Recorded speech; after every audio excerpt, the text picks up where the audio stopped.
سلام سلام أحوات قبل عن مساءكم سلازي اللومي نمهارو تمرتي وي حابريتا بزعبا اوبشنز كوني I think كاب فوتو كندينا كي تهلو مفلات أزي أقداسي of course كلنا تريد نقبرو لقد يكونن مهنيات بزح experience وي تموكرو زحاتتي بفلاي أبي اس زلخون قد كابتي ببزحي تحت نزنوركم اوبشنز بحال تمرتي بخمي كن مهاركم اليوم actually زحاتو بزحات يوم نير مالا غلم حجي مالتي سلازي اوبشنز حدا كابتي ببزحي اوبشن ببزحي بفلاي أب بعد يو اس ام ريسك بموساد انفست زغبرلو وفر زغبرلو إيه سلازي اوبشنز كم بالكلنا ستوك ماركت كم ليفرج ولا حاجه كحتو وفر كم بعد تسلا بي اندكس كون خدي ورق كون خدي بيتكوين كون خدي كل نجارات كم ليفرج وكا كم عدا زلو عينت وفر جيركا كتغبرو تخدي خا اتزعبي افلطو تمكري مودعتا اوف كورس بخمي كتغبرو تقولوا ناتي እንዳገበርኩ ከለኹ ሓፈሻዊ እናገዛእኩ ከለኹን እንዳሸጥኩ ከለኹን ብኸመይ ክትገዝኡ ትኽእሉ ክትሸጡ ትኽእሉ ብኸመይ ከ ኢንቨስት ክትገብሩ ትኽእሉ ሓሳባት ወይ ከዓ ትምህርቲ ክበኩም እየ ማለት እዩ ስለዚ ናይ ሎሚ ትምህርትና ከም ዝሪእዎ ዘለኹም ኦፕሽንስ ንጀመርቲ ዘተኮረ እዩ ምክንያቱ ብጣዕሚ ክብድ ዝበለ እዩ ብፍላይ እቲ ውሽጢ ኣቲኻ ተርሚኖሎጂ ቃላት ዘሎ ምፍላጡ ግዜ ይወስድ እዩ ናይ ግድን ግን ኣብ መጀመርያ ኩሉ ክትፈልጦ ኣለካ ማለት ኣይኮነን ስለዚ ናይ ሎሚ ከም ቢግነርስ ክበኩም እየ ኣብ ዝመፅ ዘሎ ግን ወይ ሕፅር ዝበለ ቪድዮታት ሪከርድ ክገብረልኩም እየ ወይ ከዓ ኣብ ዝመፅ ዘሎ ክላስ ኩሉ ካበር ክንገብሮ ክንፍትና ከም ዝበልኩኹም እዚ ንጀመርቲ ዝኸውን ኣይኮነን እቲ ጀመርቲ ስቶክ ማርኬት እንታይ እዩ ገለ ዝብል ሓፈሻዊ ኦፍኮርስ ካልእ ቪድዮታት ስለ ዘሎ ኣብኡ ቀዲምኩም ክትሪእዎም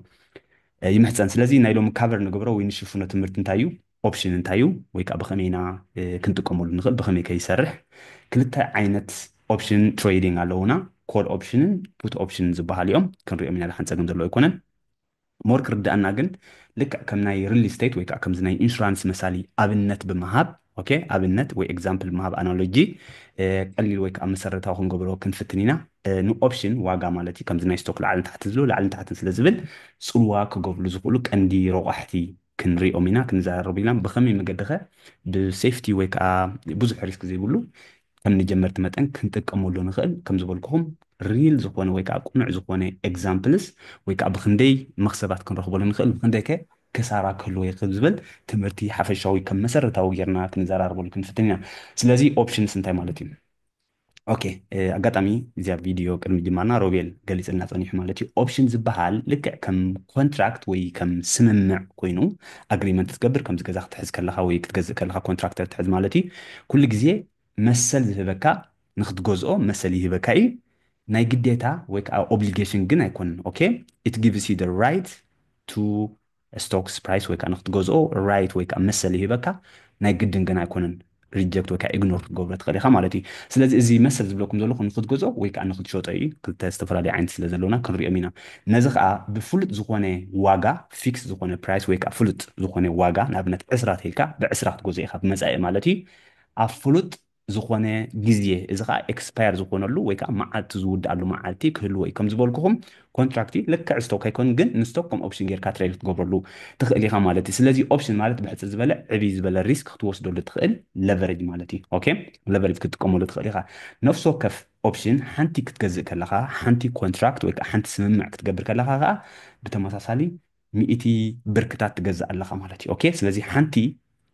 ሓንቲ ኮንትራክት ናይ ተስላ እንተገዚአ ሚእቲ ብርክ ናይ ተስላ ይገዝእ ኣለኹ ማለት እዩ ከምኡ ብቕሊ ዝበለ መገዲ ሚእቲ ክገብርዎ ነይሮም እቲ ሓፈሻዊ ከምኡ ስለ ዝኾነ እቲ ሲስተም ከምኡ ርድኢት ብምግባር ኢና ክንጥቀመሉ ዘለና ማለት እዩ ስለዚ ብርኪ ናይ ተስላ ንኣብነት 500 እንተዝህሉ ነይሩ ኣብዚ ግዜ እዚ ብርኪ ማለት እዩ እቲ ብርኪ ክገዝእ ክእል ሚእቲ ብርኪ ንክገዝእ ክንደይ ገድልየኒ ብሚእቲ ከርብሐ ኦኬ ዶ ሚእቲ ከርብሐ ስለዚ 50,000 ዶላር ከድልየኒ ሚእቲ ብርኪ ንክገዝእ ኣጋጣሚ ኮይኑ እዚ ኦፕሽን ብምጥቃም ግን ነዚ ኩሉ 50,000 ስለ ዘይብለይ ሜይቢ ብ5,000 ወይ ከዓ ብ7,000 ከባቢ ከግዝኡን ይኽእሉ እዮም ነታ ሓንቲ ኮንትራክት ወይ ከዓ 50 ብርክ ዝሓዙ ነዚአን 500 ብርክታት ዝብለኩም ዘለኹ ከዓ ኣብ መፃኢ ኣብቲ ኤክስፓየር ዝኾነሉ መዓልቲ ኣነ እንታይ ክገብራ ክእል እየ ኤክሰርሳይዝ ክገብሮ ክእል እየ መሰል ስለ ዘለኒ ክገዝኦ ክእል እየ ወይ ከዓ ክነፅጎ ክእል እየ ብኸመይ ክነፅጎ ግን ክንዘራረበሉ ኢና ኣብዚ ቪድዮ እዚ ማለት እዩ ስለዚ ሙሉእ ርድኢት ንምግባር በቲ ሪል ስቴት ወይ ከዓ ናይ ፕሮፐርቲ ናይ ገዛ ንክትርድኦ ብጣዕሚ ቀሊል ስለ ዝኾነ ማለት እዩ ኦኬ ምክንያቱ ተመሳሳሊ ኦኬ ሶ ኣብ ዳላስ ንበሎ ድሓን ኣብ ዳላስ ወይ ኩልና ስለ ሎንደን ወይ ከዓ ሎንደን ኩሉ ሰብ ዝፈልጦ ማለት እዩ ኣብ ሎንደን ሓንቲ ገዛ ክትገዝእ እንተደሊኻ ናይ 200,000 ዋጋኣ ኣላ ንበላ ኦኬ 200,000 ኣብዚ ግዜ እዚ ግን ገንዘብ የብለይ እንዲ ኮይነት ገንዘብ ኣብ ካልእ ክጥቀመሉ ደልየ ብዘየገድስ ግን ክገዝኣ ሬዲ ኮንኩን ኣይተላለኹን ኣለኹ ደልየ ኣለኹ ግን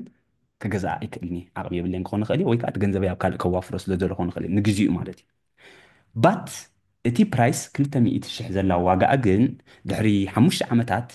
ድሕሪ 5 ዓመታት ማለት እዩ ክትበዚሓ ዝብል እምነት ኣለኒ ወይ ናብ 300,000 ወይ ናብ 400,000 ወይ 500,000 ክትከውን እያ ዝብል እምነት ኣለኒ እንተዝገዛ ነይረ ሕጂ ኦፍኮርስ ፅቡቕ መክሰብ ወይ ፕሮፊት ክረክቦ ዝኽእል ኣጋጣሚ ኮይኑ ግን ብገንዘበይ ኣብ ካልእ ከዋፍሮ መሪፀ ወይ ከዓ እኹል ገንዘብ የብለይን ኢልና ኣለና ማለት እዩ ስለዚ ናብቲ ሸያጣይ ትኸይድ ናብቲ ዋና ገዛ ድዩ ወይ ዲለር ትኸይድ ማለት ናብቲ ዝገዝእ ዘሎ ዝሸይጥ ዘሎ ናብቲ ዝሸይጥ ዘሎ ሰለር ኦኬ ምስ ዕድታ ትገብር ስምምዕ ኢኻ ትገብር ኣግሪመንት ኮንትራክት ትኣቱ ማለት እዩ ኦኬ እንታይ ትብሎ ኣነ ፕሪሚየም ክኸፍለካ እየ ማለት ኣብዚ ግዜ እዚ 5,000 ነዛ ገዚኣ 5,000 ክኸፍለካ እየ ኣብ ቀፃሊ ወላ 400,000 ትኹን ነታ ገዛ ድሕሪ 5 ዓመት ወይ ኣብ ቅድሚ 5 ዓመት ማለት እዩ ብ200,000 ክገዝኣ ኣነ ክትውስኻ ዝብል እምነት ኣለኒ ንስኻ ክትውስኻ ዘይብል እምነት እንተሃሊካ ኣብዚ ግዜ እዚ 5,000 ክኸፍለካ እሞ $5,000 ወይ 5,000 ፓውንድ ማለት እዩ ሎንደን ስለ ዝኾነ ፓውንድ ክንወስዶ ኢና ሶሪ 5,000 ፓውንድ ክህበካ እየ ኣብዚ ግዜ እዚ ፕሪሚየም ኢልና ንፅውዖ ኢና ክንዛረበሉ ኢና ንሓንቅስ ኢልና ፕሪሚየም እዚ 5,000 ክኸፍለካ እየ ኣብ ቀፃሊ ከዓ ዋጋኣ 3,000 ኮይና ኣነ ክኸስበሉ እየ 150,000 እንተኮይና ግን እቲ መክሰብ 5,000 ዝኸፍሎ ዘለኹ ኣብዚ ግዜ እዚ በቃ ባዕልኻ ክትወስዶ ኢኻ ክትብሎ ኢኻ ማለት እዩ እዚ ኮንትራክት ኣእትዎ ዘለካ ወይ ስምምዕ ትገብሮ ዘለካ እዛ 2,000 ትኸፍልላ ዘለካ ነታ ገዛ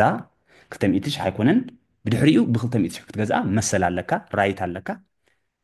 ግዴታ ግን ይብልካን ኦኬ ግዴታ ይብልካን 5,000 ይጥፋእ ፀገም የለን ክትብል ትኽእል ኢኻ ማለት እዩ ስለዚ ነዚ ኢና ኮል ኦፕሽን ኢልና ንፅውዖ ወይ ከዓ ናይ ኦፕሽን ኮይኑ ኮል ኦፕሽን ክልቲኦም ዘለውና ፑት ኦፕሽን ኮል ኦፕሽን ዝበሃሉ ነዚ ክትውስኽ ያ ዋጋኣ ዝብል እምነት ኣለካ ኣብዚ ግዜ እዚ ኩሉ ክትገዝኦ ኣይከኣልካን ወይ ኣይደለኻን ኣብ ክንዲኡ ግን ኣግሪመንት ወይ ስምምዕ ጌርካ ናይ 2,000 ናይ 3,000 ከምቲ ዘለዎ ስምምዕ ዝኣትኻዮ ማለት እዩ ኦፍኮርስ ኣብ ስቶክ ማርኬት ክመፅእ ከለና ክንሪኦ ኢና ዘሎ ኦፕሽንስ ብከምኣ ስምምዕ ብምግባር ትገዝኦ ኣለኻ ማለት እዩ ኦኬ ብ5,000 ትኸፍሎ ኣለኻ ፕሪሚየም ነዚ ግን ኣብ ውሽጢ 5 ዓመታት ትብሎ ዘለካ ድሕሪ 5 ዓመት ኣጋጣሚ ኮይኑ ኤክስፓየር ዝኾነሉ መዓልቲ ግን ትሕቲ 200,000 ምስ ትኸውን ክትገዝኣ ናይ ፅቡቅ ኣይኮነን ወይ ፅቡቅ ኣይኮነን ምክንያቱ ብትሕቲኣ ክትገዝኣ እንዳካልካ ስለምንታይ ኤክሰርሳይዝ ክትገብሮ ትርጉም የብሉን ማለት እዩ ሶ ኣጋጣሚ ኮይኑ ድሕሪ 5 ዓመታት ኦኬ ወይ ኣብ ውሽጢ 5 ዓመታት ወይ ድሕሪ 5 ዓመታት ብዘይገድስ ዊዝኢን 5 years ማለት እዩ እቲ ገዛ 200 ዝነበረ 300,000 በፂሑ ወይ ከዓ ናይ ሃውሲን ቡም ማርኬት ወይ ከዓ ፅቡቅ ዕዳጋ ስለ ዝቐፀለ 300,000 በፂሓ 200,000 ዝነበረት ኮል ኦፕሽን ስለ ዝነበረካ እዚ ክገፀልኩም ፀናሕኩ ኣግሪመንት ስለ ዝፀናሕካ ነታ ዋጋኣ ዋላ 300,000 እንዳሃለወት ከላ ንስኻ ግን ብ200,000 ክትገዝኣ ኢኻ ፕሮፊት ኢኻ ክትረክበሉ ማለት እዩ ንሱ ተገዲዱ ክበካ እዩ ንስኻ ግን ክትገዝኣ ትኽእል ኢኻ ወይ ከዓ ኢግኖር ትገብራ ትኽእል ክትነፅጋ ትኽእል ኢኻ ወይ ክትገዝኣ ትኽእል ኢኻ ብ200,000 ዝበዝሕ ሰብ ክገዛ እዩ ምክንያቱ 300,000 ዋጋኣ ገዛ ብ200,000 ይህበካ እንተሃልዩ እንታይ ፀገም ኣለዎ ግዛእ ኣቢልካ ከማ ሽዑ ሸይጥካ 100,000 ክትከስበላ ኢኻ ማለት እዩ ኣውቶማቲክሊ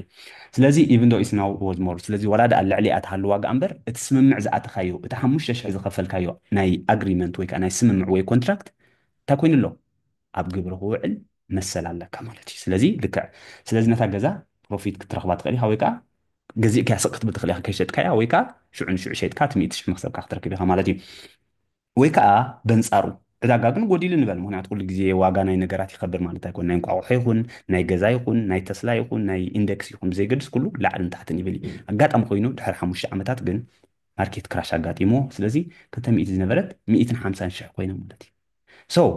እቲ ዋጋኣ ካብቲ ዝዓፀኻዮ ዋጋ ማለት 200,000 ክገዝአ ወይ ልዕሊ እቲ ኮይና ክገዝአ ኢኻ ነርካ ትሕቲኡ ትርጉም የብሉን ክትገዝኦ ምክንያቱ ኣብ ዕዳጋ እንዳሃለወት ከላ ብ150 ንስኻ ብ200 ኤክሰርሳይዝ ዘግብር የብልካን ምክንያቱ ግዴታ የብልካን ሪመምበር እቲ 5,000 ንግዴታ ዘይኮነት ንመሰል ኢኻ ክፍልካ ነርካ ማለት እዩ መሰል ንክህልወካ ስለዚ እቲ ዕዳጋ ትሑት ስለዝኾነ እንታይ ክትገብር ኢኻ ይውልወካ ወይ ከዓ ክትጎድፎ ኢኻ በቃ ትትረፈኒ 5,000 ዝገዛእ ዝኸፈልኩካ ናይ ፕሪሚየም ውሰዶ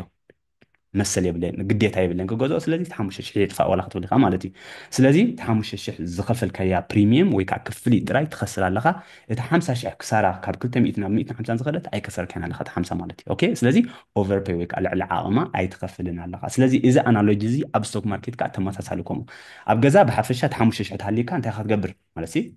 5,000 ተሃሊካ ኖርማሊ ዳውን ፔመንት ወይ ከዓ ዲፖዚት ኢኻ ትኸፍል ሓቂሉ እቲ ዝተረፈ ዕዳ ተብሎ ማለት እዩ እዚኣ ግን ነቲያ ናይ ስቶክ ትርዳእና ስለ ዝደለኹ እየ ኦኬ ስለዚ ኮል ኦፕሽን ዝበሃል it gives you the right መሰል ይህበካ ግዴታ ግን ይብልካ not the obligation to buy a stock at set price in a certain date ኣብ ፍሉጥ ግዜ ብፍሉጥ ገንዘብ ክትገዝኣ መሰል ኣለካ ከም ዝበልኩኹም 200 ክትገዝኣ ነታ ገዛ ኣብ ውሽጢ 5 ዓመታት መሰል ኣለካ ብድሕሪኡ ግዴታ ግን ይብልካን ማለት እዩ ብሕፅር ዝበለ ኦኬ ኤግዛምፕል ናይ ተስላ ክንወስድ ኢና ተስላ ኣብዚ ግዜ እዚ 260 ኣላ ንበላ ኣብኡ እያ ዘላ ባይዘወይ ብኸመይ ፅሒፍዮ 261 263 ከባብላ ማለት እዩ ነዚኣ እንታይ ኢልካ ኣለካ ኣብ ውሽጢ ሓደ ዓመት ብ300 ክገዝኣ እየ ኢልካ ስምምዕ ኣቲኻ ኣለካ እቲ ስምምዕ ንሓንቲ ኮንትራክት ብሕሳብ 500 ክኸውን ይኽእል እዩ ወይ ከዓ ንሓንቲ ስቶክ ብሕሳብ 5 ቅርሺ ማለት እዩ ብ5 ቅርሺ እንተኮይና ነታ ኦፕሽን 100 ዝሓቆፈት ሓንቲ ኮንትራክት ስለዚ 500 5 ዘርብሖ 100 500 ክትከውን ማለት እዩ ኮንፊዝ ከይገብረኩም ግን ን300 ዋጋኣ ንክገዝኣ እንታይ ገይረ ስምምዕ ኣትየ ኣለኹ ፕሪሚየም ኣትየ ኣለኹ ማለት እዩ ኦኬ እቲ ፕሪሚየም ከዓ 5 ቅርሺ ንሓንቲ ስቶክ ወይ ከዓ ነታ ምልእቲ ኮንትራክት ዝኣትውላ ዘለኹ 500 ክገዝኣ ተሰማሚዕ ኣለኹ ማለት እዩ ኦኬ እዚ ኣጋጣሚ ኮይኑ ዋጋ ተስላ ናብ 400 እንተኸይዳ ካብ 260 ናብ 400 እንተኸይዳ ወል ንስኻ ኣብ 300 ክትገዝኣ መሰል ስለ ዝነበረካ ክትገዝኣ ኢኻ እቲ መክሰብ ናይ 400 ናብ ጅባኻ ክተእትዎ ኢኻ ማለት 400 ዝጎደሎ 300 ክንደይ ፕሮፊት ኣለካ ካብ ሓንቲ ብርቂ ጥራይ 100 ኣለካ ካብ ሓንቲ ብርቂ 100 ኣለካ ኣጋጣሚ ኮይኑ ግን 100 ዝሓቆፈት እያ ብምልእታ ከዓ ስለዚ እዚ ኩሉ መክሰብካ ከዓ እቲ 10,000 ገለ ፕሮፊት ወይ ከዓ መክሰብ ክትረክብ ትኽእል ኢኻ ማለት እዩ ኣጋጣሚ ኮይኑ ኣብቲ ኤክስፓይሬሽን ዴት ኤክስፓየር ዝኾነሉ ምክንያቱ ፍሉጥ መዓልቲ ኦኬ ወይ ከዓ ኣብ ውሽጢ ሓደ ዓመት ዝብላ ዘለኹ ትሕቲ 300 እንተኮይና ተስላ ወል ኣይትገዝኣን ኢኻ ምክንያቱ ኖርማል ስቶክ ዘይትገዝእ እንታይ ገደሰካ ትሕቲ 300 ከላ ትኸፍል እንታይ ክትገብሮ እቲ ፕሪሚየም ከፊልካ ዝነበርካ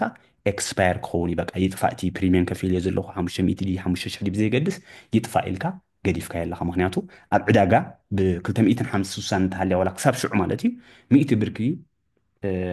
ክትገዝእ ይቀለልካ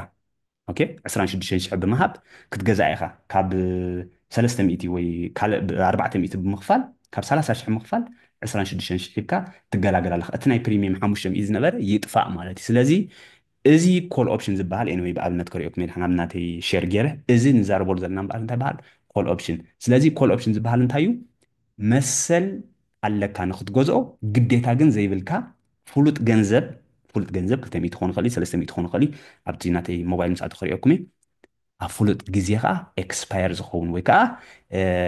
ያ መዓልቱ ዝውድእ ማለት እዩ ስለዚ ኮል ኦፕሽን ዝበሃል ንክትገዝኦ መሰል ዝህበካ ግዴታ ግን ዘይህበካ እዩ ኦኬ መዓስ ኢኻ ትጥቀመሉ ዋጋ ናይ ሓንቲ ትካል ክውስኽ እዩ ዝብል እምነት ምዝህልወካ ማለት እዩ ኩሉ ግዜ ክውስኽ ኣይክእልኒ ሪስክ ትወስድ ኣለካ ኣብዚ እቲ ፕሪሚየም ትኽፍሎ ዘለካ ናይ ሪስኪ ግን ከምታ ናይ ገዛ ኣብነት ዝሃብናያ ክውስኽ እዩ ዝብል እምነት ጌርካ ኣለካ ስለዚ ከም ምንታይ ኢኻ ትጥቀመሉ ዘለካ ከምዚ ሆቴል ቡክ ትገብር ከለካ ሪዘርቬሽን ሪዘርቭ ትገብሮ ኣብ ትሑት ዋጋ ከሎ ሪዘርቭ ጌርካ ኣለካ እንተኸቢራትለይ በቲ ትሑት ዝተሰማማዕ ኩሉ ገንዘብ ክገዛእ እየ እንተዘይበፂሓ ግን እቲ ቡክ ገይረ ዝነበርኩ ናይ ሆቴል ወይ ሪዘርቭ ገይረ ዝነበርኩ ናይ ሬስቶራንት ዋላ ይጥፋእቲ ገንዘብ ኣይከየድኒ ናብቲ ቦታ ትብል ኣለካ ማለት እዩ ብሕፅር ዝበለ ኣጋጣሚ ኮይኑ ዋጋ እንተወሲኻ ብሕሱር ዋጋ ክትገዝኣ መሰል ኣለካ ናብ መሰል ኢና ክንመፅእ ማለት እዩ ግዴታ ግን ይብልካን ኣጋጣሚ ኮይኑ ዋጋ እንተጎዲላ ግን ዘግዝእ የብልካን እንታይ ዳ እቲ ፕሪሚየም ዝበልናዮ ንእሽተይ ክፍሊ ጥራይ ብምኽፋል ክትወፅኢኻ ካብ መጀመርያ ተሰሚዕካ ስለ ዘለካ ማለት እዩ ኦኬ ስለዚ ኮል ኦፕሽን ዝበሃል ብሕፅር ዝበለ ከምዚኣ ትመስል ኣብቲ ሓንቲ ከይኣተና ሜይቢ ኮንፊዝን ክኸውን ይኽእል እዩ ጅስት ሓንቲ ሕቶ ክቕበለኩም ከነፅረልኩም ብዛዕባ እዚኣ ጥራይ ማለት ኣብ ካልእ ከይኣተኹም ሕቶ ኣለሃኒ ብሬን ኦኬ ክንቅፅል ኢና ኢኖ ሕቶ ንመስና መወዳእታ ክህልወና እዚ ሕጂ ሓንቲ ሸርሲ 100 ኢልካ እያ ምሽ እዋ 100 ሓንቲ ከመይ ሕጂ ተስላ ካብ 260 ናብ 300 ከይዳ ሕጂ 4 እቲ ዲፈረንስ ዘሎ ሕጂ ናይ 4 እቲ ኣፕ ኮይና ዘላ ግሮው ኮይና ዘላ ከመይ ኢሉ እቲ 100 ትኽፈሎ 100 ትኽፈሎ ነቲ ሓንቲ 100 ሸር እያ ትሕዝ ሓንቲ ኢልና ሓከ እዋ ኣብ ኣቕሮ ኮንፊዝ ገይራኒ ሓንቲ ኮልሲ 100 ሸር እያ ትሕዝ ኣብ ሲስተም እዋ ሓንቲ ኮንትራክት 100 ሸር እያ ኣብ ኦፕሽን ማለት እዩ እዚ ሕጂ ኮንፊዝ ዘይኮነ ሓንቲ ንኣብነት ተስላ ከም ዝብላ ዘለካ ኮንትራክት ወይ ታ ስምምዕ ብርኪ ናይ ተስላ 260 እያ ዘለካ ገይሮ 300 እስኻ ትገዝኣ ዘለካ እቲ 4 ፍልይ ዘሎስ ወል ብ260 ወላ ክትገዝኣ ትኽእል ኢኻ ወላ ብ250 ስምምዕ ክትኣቱ ትኽእል ኢኻ እቲ ትኸፍሎ ፕሪሚየም ዝብሎ ዘለኹ ክፍሊት ግን እንዳበዝሐ እዩ ዝበዝሕ ምክንያቱ ኣውት ኦፍ ደ ማኒ ኢን ደ ማኒ ዝበሃል ኣሎ ኦኬ ስለዚ ኢን ደ ማኒ ትሕቲ ዋጋ እትገዛእት ሃሊኻ ልዑል ፕሪሚየም ኢኻ ትከፍለሉ ኮንፊስ ከይገብረኩም ግን ፀገም የለን ክትፀንሐልና ያሳ ማለት እዩ ስለዚ ንሓንቲ ኮንትራክት ሚእቲ ሼርስ ዝሓቆፈት እያ ኦኬ ንሓንቲ ኮንትራክት ትገዝእ ከለካ ናይ ተስላ ንኣብነት ሓሙሽተ ዶላር ዝብል ፅሕፍቲ እንተሃልያታ ነታ ኮንትራክት ኦኬ ሰለ ሓሙሽተ ቅርሺ ትብል ፅሕፍቲ እንተሃልያታ ብሚእቲ ከተርብሓ ኢኻ ኩሉ ግዜ ማለት እዩ ስለዚ ሓሙሽተ ሚእቲ ኢኻ ክትከፍለላ ሓሙሽተ ዘይኮነት ሓሙሽተ ሚእቲ ስለዚ እቲ ዋጋ ተፃሒፉ ዝፀንሕ ብሕሳብ ሓንቲ ብርኪ እዩ ዝፀሓፈልካ ዘሎ ጠቕላላ ክትገዝእ ትኮንካ ግን 500 ዘይሃሊካ ንኣብነት ክትገዛ ኣይትኽእልኒ ኢኻ ማለት ነታ ኮንትራክት اوكي حجي يتغفل دخون كل تغرشي 14 صحف ولا تحمش تغرشي لا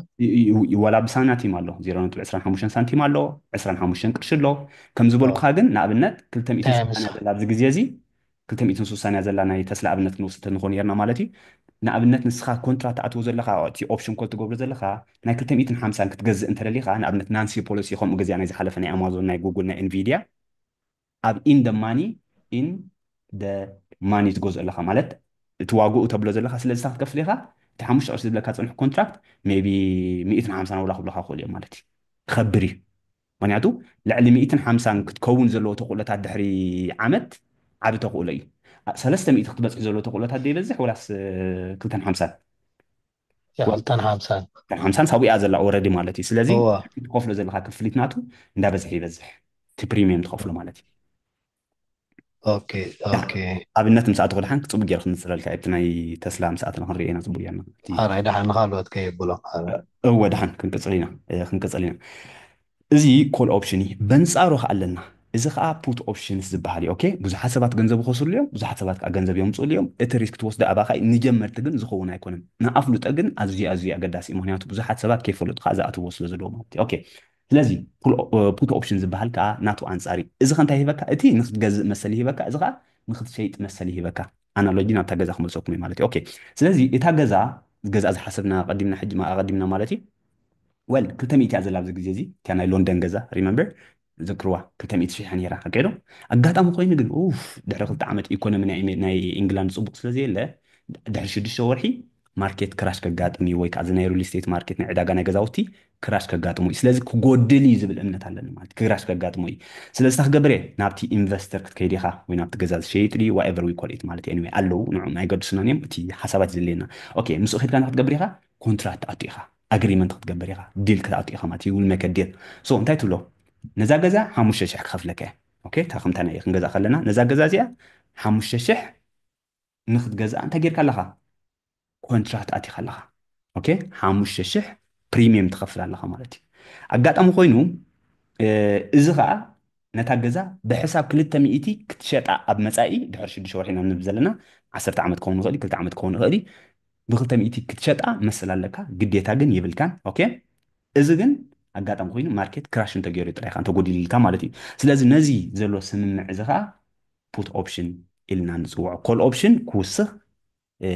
ንክትገዝኦ መሰል ክህበካ እዚ ከዓ ንክትሸጦ መሰል ይህበካ ኣጋጣሚ ኮይኑ ኣይ ቲንክ ኣብነት ኣላትና እዚኣ ክወስደኩም ሜዳ ንበር ማርኬት ክራሽ ኮይኑ ክልተ ሴናሪዮ ዘለና ወይ ክትከስር ኢኻ ወይ ክትከስብ ኢኻ እዩ ዘሎ ማለት እዩ ኦኬ ሶ ማርኬት ክራሽ ኣጋጢሙ ማለት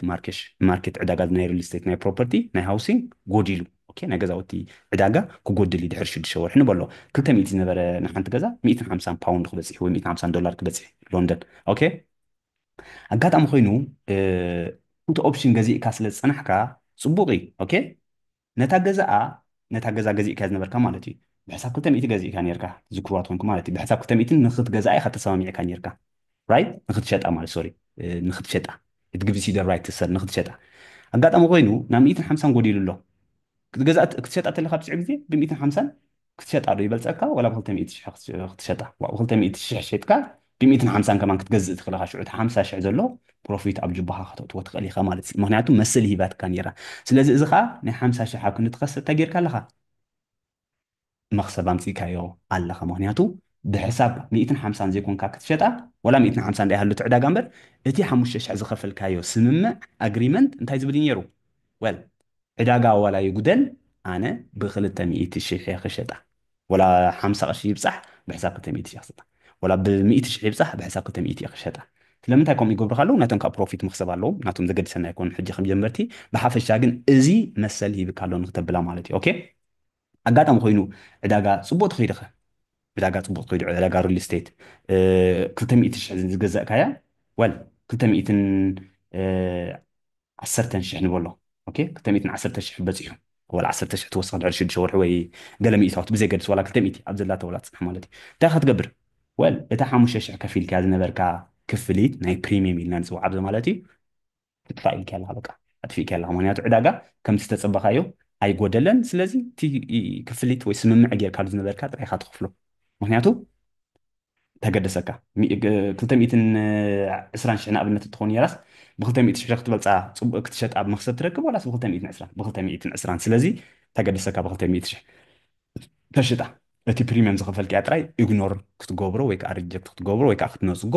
መሰል ሂብካ ስለ ዘሎ እቲ 5,000 ጥራይ ክትከስር ኢኻ ማለት እዩ ኦኬ ሶ ፑት ኦፕሽን ዝበሃል it gives you the right to sell ንክትሸጣ መሰል ይሂበካ ንክትሸጣ ግን ግዴታ ይብልካን ኦኬ ንክትሸጣ ግዴታ ይብልካን ንኣብነት ኣብ ናይ ስቶክ መፂና ኣፕል 200 ኣላ ኣብዚ ኣማዞን ወይ ኣፕል ብዘይገድስ ማለት 200 ኣላ ንበላ ኣብዚ ግዜ እዚ ኣጋጣሚ ኮይኑ ዋን ፑት ኦፕሽን ኮንትራክት ገዚእካ ኣለካ ሪመምበር ሓንቲ ኦፕሽን ኮንትራክት እንደ ማለት እዩ 100 ብር ክገዚእካ ኣለካ ማለት እዩ ብካልእ ኣዘራርባ ማለት እዩ ኦኬ ስለዚ ሓንቲ ኦፕሽን ገዚእካ ኣለካ ኣጋጣሚ እቲ ስትራይክ ፕራይስ ወይ ኤክስፓየር እዚ ዋጋኣ 180 ክትበፂሓ ዝብል እምነት ጌርካ ኣብ ከማ ኢኻ ተሰሚዕካ ዘለካ ኦኬ ትሕቲ 180 እንተኮይና ክትከስር ኢኻ ልዕሊ 180 እንተኮይና ክትከስር ኢኻ ምክንያቱ ናትካ ስምምዕ ዘሎ እንታይ እዩ ትሕቲ 180 ሽሕ እንተኮይና መሰል ኣለኒ ብ100 ብከምኡ ክገዝኣ ወይ ከዓ ብ200 ክሸጣ ኢኻ ትብል ዘለካ ማለት እዩ ኦኬ ኣጋጣሚ ኮይኑ ግን ናይ ሓደ ዓመት ከዓ ኤክስፓይሬሽን ወይ ከዓ ኤክስፓየር ዝገበረሉ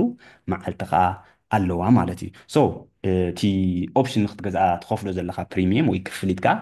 5 ቅርሺ ንሓንቲ ሼር እያ ስለዚ ጠቕላላ ክንደይ ከፊልካ ኣለካ ማለት እዩ መናልካ ግዘን ዝኽእል ሓንቲ ሓደ ንሓንቲ ብርኪ ንሓንቲ ሼር ብሕሳብ 5 ቅርሺ እንተኮይና ነታ ምልእቲ ኮንትራክት ክንደይ ንገዝእ ኣለና ማለት እዩ 500 500 ምክንያቱ ሓንቲ ኮንትራክት ናይ ኮንትራክት ናይ ኦፕሽን ማለት እዩ እንታይ ዝሓቆፈት እያ 100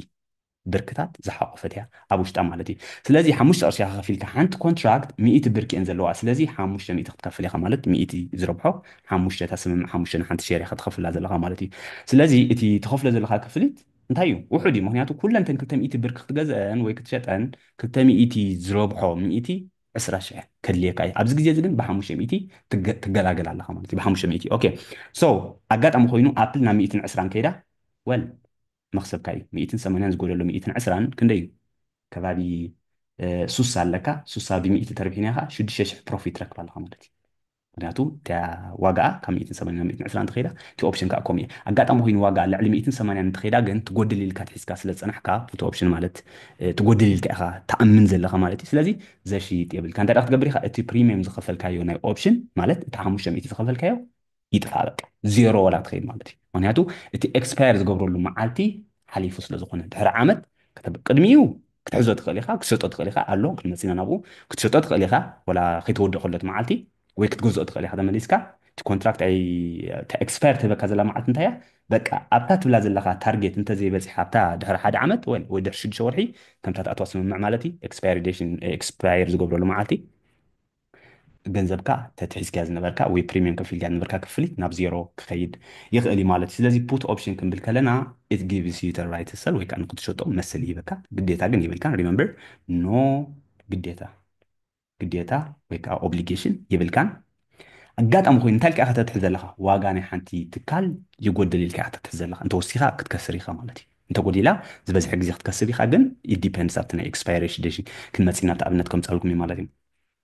ስለዚ እዚ ንምንታይ ዝጠቕመካ እዚኦም ብዙሕ ገንዘብ ዘለዎም ንኣብነት ብዙሕ ኣዋፊሮም ዘለዉ ንኣብነት ተስላ 400 ከላ 1,000,000 ብርክታት ወላ እንተነይርዎም 1,000,000 ወይ 1,000 ብርክታት እንተነይርዎም ብጣዕሚ ገንዘብ ክጎድል ዝብል እምነት ስለ ዝነበሮም እቲ ብርክታት ክሸጥዎ ይደለዩ ግን መከላኸሊ ክጥቀሙ እንታይ ገይሮም እተን ውሑዳት ብምግዛእ ትጎድል ኢሎም ብምግዛእ ማለት እዩ እንታይ ገይሮሞ ተከላኺሎም ኣለዎ ማለት ከም መከላኸሊ ጥቀሙሉ ሕጂ ሃብታማት ወይ ብዙሕ ገንዘብ እንተሃልዮም ወይ ከዓ ትሬደርስ እንተኮይኖም ከዓ መዓልታዊ ዝገዝኡን ዝሸጡን ወይ ወርሓዊ ወይ ገለ ወይ ስዊንግ ትሬድ እዚ ክጥቀሙሉ ይኽእሉ እዮም ማለት እዩ ስለዚ እቲ ፕራይስ ወይ እቲ ዋጋ እንዳጎደለ ተጎዲሉ ወል ኤክሰርሳይዝ ቱ ኦፕሽን ኤክሰርሳይዝ ትገብሮ ማለት ትገዝኦ ወይ ትሸጦ እቲ ግዜኡ ማለት እዩ ኣብ ክቡር ከዓ ትሸጦ ኦኬ ስለዚ 150 ዝነበረ ናብ 120 እንተኸይዳ ስምምዕ ከዓ 140 እንተነይራ ወይ ንዕኡ ገዚእካ ክትሸጦ ትኽእል ኢኻ ብሕፅር ዝበለ ማለት እዩ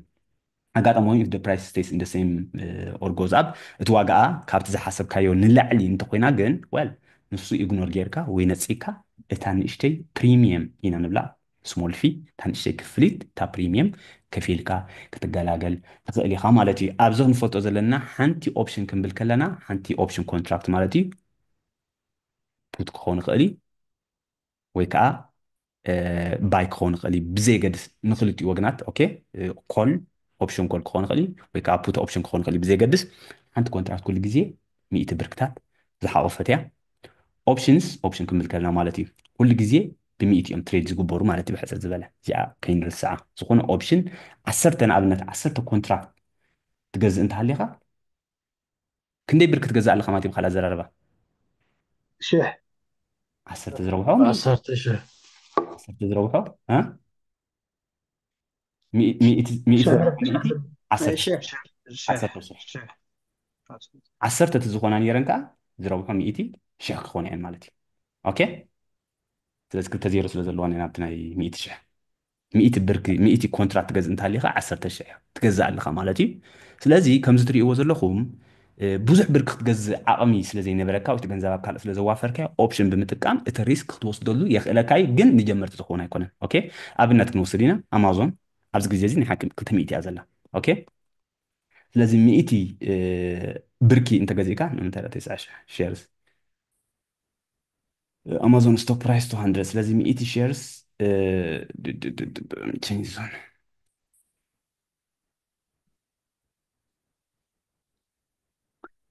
100 10 شح كليك اي مالتي 10 تقوين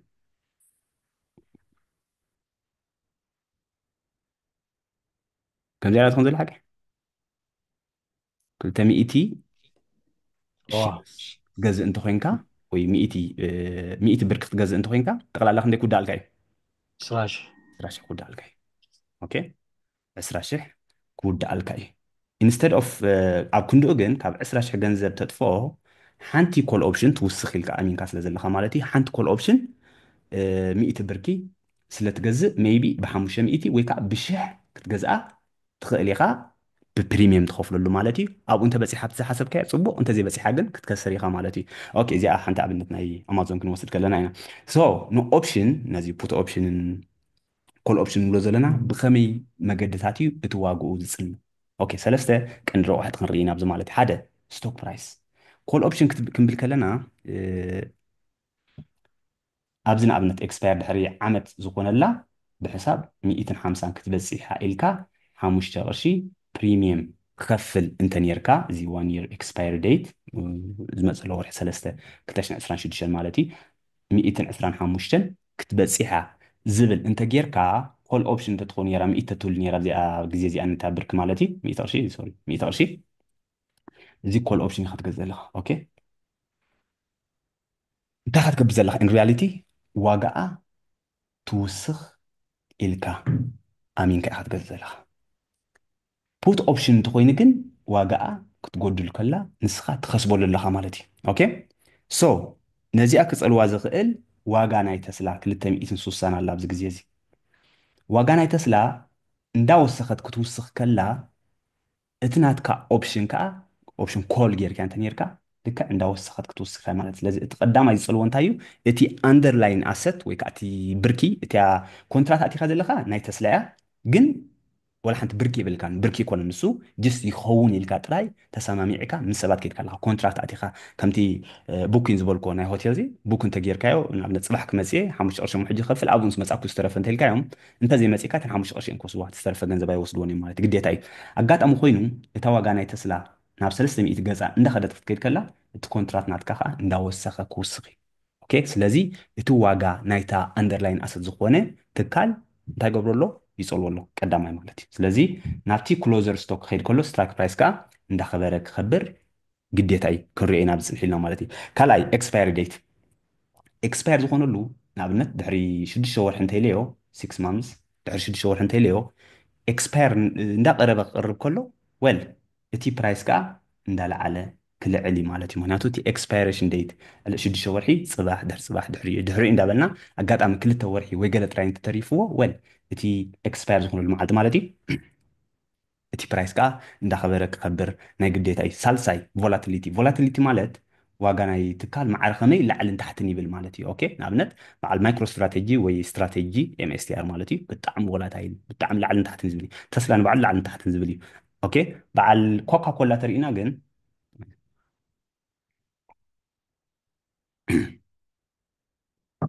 ኮካ ኮላ ወይ ፔፕሲ ወይ ገለ ተሪእና ግን ከም በዓል ናይ ማይክሮ ስትራቴጂ ፀለል እናበለ ከይድኒ ስለዚ በዓል ማይክሮ ስትራቴጂ ኣብኡ ካርመልካ ዘለዎ ተቑሎታት ልዑል ስለ ዝኾነ እቲ ትኸፍሎ ፕሪሚየም ወይ እቲ ክፍሊት ተገብር ሃየር ይኸውን ማለት እዩ እንዳለዓለ ክልዕል ፅልዋ ይገብረሉ ስለዚ ስቶክ ኣንደርላይን ኣሰት ዝብሎ ዘለኹ ፅልዋ ገብረሉ እዩ ኦኬ ፅልዋ ገብረሉ እዩ ማዕረ ከመይ ቀረባ እዩ ዘሎ ናብቲ ስትራይክ ፕራይስ ኦኬ ክሪኦክ ሜሸር ገይረ ማለት እዩ ንኣብነት ድሕሪ 6 ወርሒ ኤክስፓየር ክኸውን እዩ እንተልካዮ እታ ዋጋ ናይታ ትገዝኣ ዘለካ ከዓ ናብኣ ዝቐረበት ታርጌት እንተሃልያትካ ወይ እንዳኽበረ ክኸብር እዩ ኤግዛክትሊ ማለት እዩ እቲ ሓደ ኤክስፓየሪ ታይም ኤክስፓየር ከም ዝበልኩም እዚአን ሰለስቲን ኣገደስቲ እየን ዋጋ ናይ ስቶክ ፕራይስ ወይ ከዓ ስትራይክ ፕራይስ ኢልና ንፅውዖ ዘለና ታይም ኤክስፓየር ወይ ከዓ ኤክስፓየር ንክትኮነላ እታ ደድላይን እታ መወዳእታ መዓልቲ ሂብካ ዘለካ ሳልሰይቲ ከዓ ማዕረ ከመይ ላዕልን ታሕትን ይብል ናይታ ትካል ናይታ ዋጋ ማለት እዩ ሶ ኦፕሽንስ ብከመይ ኢና ክንጥቀመሉ ንኽእል ማለት ንጀመርቲ ዝበዝሐ ግዜ ኣይትገዝእን ኢኻ ብሓፈሻ ግን ኮል ኦፕሽን ክውስኽ እዩ ዝብል እምነት ምዝህልወካ ኮል ኦፕሽን ትገዝእ ፑት ኦፕሽን ዝበሃል ከዓ እስቲ ናትካ ወፍሪ ከም ተቐዲመ ክገልፀልኩም ፀንሕኩ 1,000,000 ዓይነት ብርክታት እንተሃሊካ ፕሮቴክት ክትገብሮ ክትሸጦ የለለካን ብዙሕ ግብሪ ወይ ገለ ክትከፍል ስለትኽእል ግን ክጎድል ተኽእሎታት ኣለዎ ኢልካ ክተብለሉ ትኽእል ኢኻ ማለት እዩ ከም ጀመርቲ ግን ወል ነቨር ሰል ኦፕሽንስ ኣዘ ቢጊና ከም ጀማሪ ሪስክ ክኸውን ይኽእል እዩ ሙሉር ክህልወካ ኣለዎ ማለት እዩ ወይ ከዓ እቲ በቃ ዋላ ይጥፋእ ትብሎ ከም ዝበልኮ ፕሪሚየም 500 ጠፍዕ ሕጂ ይሓይሽካ ብዙሕ ማለት እዩ ስለዚ ዋላ ይጥፋእ ትብሎ ገንዘብ ውሕድ ዝበዝሑ ሰባት ዳርጋ ትሕቲ 10 ሚእታዊት ካብ ገንዘቦም እዮም ትሬድ ዝገብሩ ኣብ ኦፕሽንስ ማለት እዩ ስለዚ ንኣብነት 100,000 ዓይነት ገንዘብ እንተሃልዩኒ ናይ 1,000 ኦፕሽን ወይ 10,000 ክፍትን ንኽእል እየ ናይ 100,000 ግን ኢስ ኤክስትሪም ሪስክ ምክንያቱ ተስላ ዓብይ ክትከይዳ ንዓመታት ዝፈልጦ የለን ስለዚ ከምቲ ቀዲመ ዝሃብኩኹም ኤክስፓየር ዝኾነሉ መዓልቲ ከዓ ስለ ዘለዎ ወላ ጥሩሕ ክተርፍ ይኽእል እዩ እቲ ገንዘብ ማለት ስለዚ ኤክስትሪም ሪስክ እዩ ስለዚ ክትጅምሩ እንተኮይንኩም እንታይ እዩ ብንእሽተይ ገንዘብ ናይ 100 ብናይ 500 ጌርካ ጀሚርካ ክትፍትኖ ዳኣ እምበር ብጣዕሚ ከቢድ ክኸውን ይኽእል እዩ ማለት እዩ ሸር ክገብረልኩሞ ብኸመይ መገዲ ክትገብሮ ትኽእሉ ኣብ ከለካ ሪኦኩም ፕራክቲካል ማለት እዩ ናብ ሕቶን መልስን ክነኣትዩ ንድሓን ካብ ሆፍሊ ካብዚኣ ሞር ንፅረልኩም ትኾነ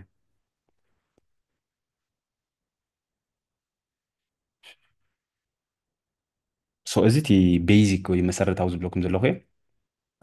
ቀሲልና ድሓን እንዳበልና ንሪኦ ክንፍትን where is my ሮቢንሁድ ኣብ ዩኤስኤ ዘለኹም ሮቢንሁድ ኢኹም ኣጋጣሚ እዚ ኣጋጣሚ ኮይኑ መዓሲ ይረአለሊ ሰለሙን ኣሎ ኣጋጣሚ ኦፕሽን ክስታይ ገይረ እዚ 50% የር ቱ ዴት በፂሑ ሎ ትሪኢ ኣለካ ዝለዓልን ታሕትን ዝብል ዘሎ ማዕረኹም ሪስክ ስለ ዘለዎ ኦፕሽንስ ማለት እዩ ብሓፈሻ እዚ እቲ ሓንቲ ናተይ ሜን ፖርቶፎሊዮ ኮነት ከም ትፈልጥዎ ንእሽተይ ክፋል ካብኡ ትሬድ ክገብረሉ ወላ ሓንቲ ፀገም ዘለዎ ኣይኮነን ብፍላይ ከዓ ክምህረኩም ስለ ዘለኒ ናይ ግድን ባዕሊ ዘይገብሮ ከዓ ንዓኹም ክምህረኩም ክስታይ ገበር ንዕጋበት ኣይገብረለይን ማለት እዩ ስለዚ ኣብዚ ገዚአን ዘለኹ ኦፕሽንስ እንተሪኢኹም ንኣብነት ሰለስተ ኣለዋኒ ኦኬ ሓንቲ ኤንቪድያ 115 ኮል ዕለት 16 ጃንዋሪ 2026 ኤክስፓየር ዝኾነሉ መዓልቲ 5 በርኪ ገዚአ ኣለኹ ኦኬ እንታይ ደኩም ኤንቪድያ 115 ኮል ኦፕሽን ማለት እዩ ትውስኽ ኢለ ኣለኹ ማለት እዩ መዓስ ኤክስፓየር ትኸውን 16 ጃንዋሪ 2026 ክንደይ ብርኪ ገዚአ 5 እንታይ ስለዚ ክንደይ ብርኪ ገዚአ ኣለኹ ጠቕላላ ማለት እዩ ሰለ ን500 ንክገዝእ እንታይ ኣለኒ ራይት መሰል ኣለኒ ማለት እዩ ልዕሊኣ እንተ ኮይና ታርጌታ ኦኬ ኣጋጣሚ ኮይኑ ኣብዚ ቀረባ እዋን እየ ገዚአ መዓሲ ዓርቢ ድዩ ወላ ሓሙስ ብዘይገድስ ማለት እዩ 930 ከዓ ወሲኻ ኣላ ኦረዲ ኦኬ 930 ወሲኻ ኣላ ኣብኡ ኣትየ ከምፃልኩም እየ ብከመይ ክትረኽቦ ትኽእል እቲ ኦፕሽንስ ኣብኡ ኣትየ ንኣብነት እዚ ሲሙሌት ማይ ሪተርን ዝብል እንተሪእየ እያ ኣብዚ ማለት እዩ ሲሙሌት ማለት ባዕላ ገንጋም ትበካ ኣብ ዕለት ክንዲዚኣ እንተበፂሓ ዋጋ ናይ ኤንቪድያ ክንዲ ዝመክሰብ ክትረክብ ይኸይላስ ባዕላት ነገረካ ናይ ሮቢን ሁዲ ኩሉ ኣይብለካኒ ሓፈሻ እውን ከመይ ከም ዝኾነ ጥራይ ክትሪእዎ ማዕረ ከመይ ሪስክ ከም ዝኾነን ማዕረ ከመይ ከዓ መክሰብ ከምፃልካ ከም ዝኽእልን ኦኬ ሶ ኤንቪድያ ኣብዛ ግዜ እዚኣ 112 እያ ወይ 112 እያ ተዓፅያ ዓርቢ ኦኬ ኣጋጣሚ ኮይኑ ኤንቪድያ 150 ከብፅሐ ጅስት ኤክስትራጀሪ ዝተጋነነ እዩ ማዕረ ከምኡ ክስታይ ኣይኮነን ስለዚ 150 ከባቢ ገይረ ኣለኹ ብዚ ኣብዚ ላዕሊ ተሪኢኹም ሞ ሕጂ ናው ትብለኒ ኣላ እዚኣ እዚኣ ሕጂ ኣብዛ እዋን እዚኣ ኤንቪድያ 150 እንተበፂሓ ክንደይ ክሸጣ ክእል እየ 14,000 መክሰብ ረኺበ ክሸጣ ክእል እየ ብምእታዊት ከዓ 148 ምክሳብ ኣብ ሓፂር ግዜ انفيديا ካብ 112 ናብ 50 ክትከይድ ከምኡ ፐርሰንት የብላን ሓቂ ዶ ከባቢ 4% ጥራይ ትውስኽ ዘላ ታሪል ማለት እዩ እዚ ኦፕሽን ግን ለቨረጅ የጠቅመኒ ስለ ዘሎ ብጣዕሚ ሪስክ ስለ ዝኾነ እንታይ ገብርኒ ኣሎ 148% ንላዕሊ ወይ ከዓ ሶሪ ወይ ከዓ ኣብዚ ዕፅዎ ዘለኹ ባይ ወይ ምቀይረት 14500 ከብለሎ ክእል እየ ሕጂ ኤክስፓየር ዝኾነሉ መዓልቲ ኣብዚ ላትኩም ኣብዚ እዚ ኤክስፓየሪ እዚ ኖቨምበር 25 ወርሒ 11 ማለት እዩ እዚ 25 2025 እዩ ኣብ ሜይ ኣለኩም ስለዚ እቲ ግዜ ኤክስፓየር እንዳኾነ ክኸይድ ከሎ ወል እቲ ገንዘብ እንታይ እንዳኾነ ኮይኑ እቲ መክሰበይ እንዳወሓደ ይውሕድ ማለት እዩ ኦኬ ናብቲ ኤክስፓይሬሽን እንዳቀረብ ክቀርብ ከለኹ ስለዚ ሎሚ ቀልጢፋ ተትበፅሕ ብብዙሕ ምከሰብ ኩሉ እንተኮይኑ ግን ኣጋጣሚ እቲ ሽዑ መዓልቲ ዝኾን ነይሩ እንዳሓሰረ ክሓስር እዩ ማለት እዩ ስለዚ ኣብ ዝኾነ ግዜ መክሰብ ረኪበ ክሸጦ ክእል እየ ሓደ ካልኣይ ከዓ ኣጋጣሚ ኮይኑ 150 እንተበፂሓ ብክንደይ ክገዝኦ መሰል ኣለኒ ነዚ ብ115 ንነፍሶ 500 ብርክስ ብ150 ዘይኮንኩ ዝገዝኦ ብክንደይ ገዝኦ ب200 እታ መጀመርያ 15 115 ክገዝኦ እንታይ ኣለኒ መሰል ኣለኒ ሕጂ ኤኒ ታይም ማለት እዩ ኣብዚ ሞንጎ ካብ ሎሚ ኤኒ ታይም ማለት ዝበፅሓ ኤኒ ታይም ቅድሚ ኤክስፓይሬሽን ደይትዎ ኤክስፓየር ቅድሚ ምባላ ቅድሚ እታ ዕለት ክንደይ ኢለኩም ፀኒሐ ዕለት ዕለት ኣብዚ ለኩም ዕለት ኤክስፓየር ተበፂሓ ግን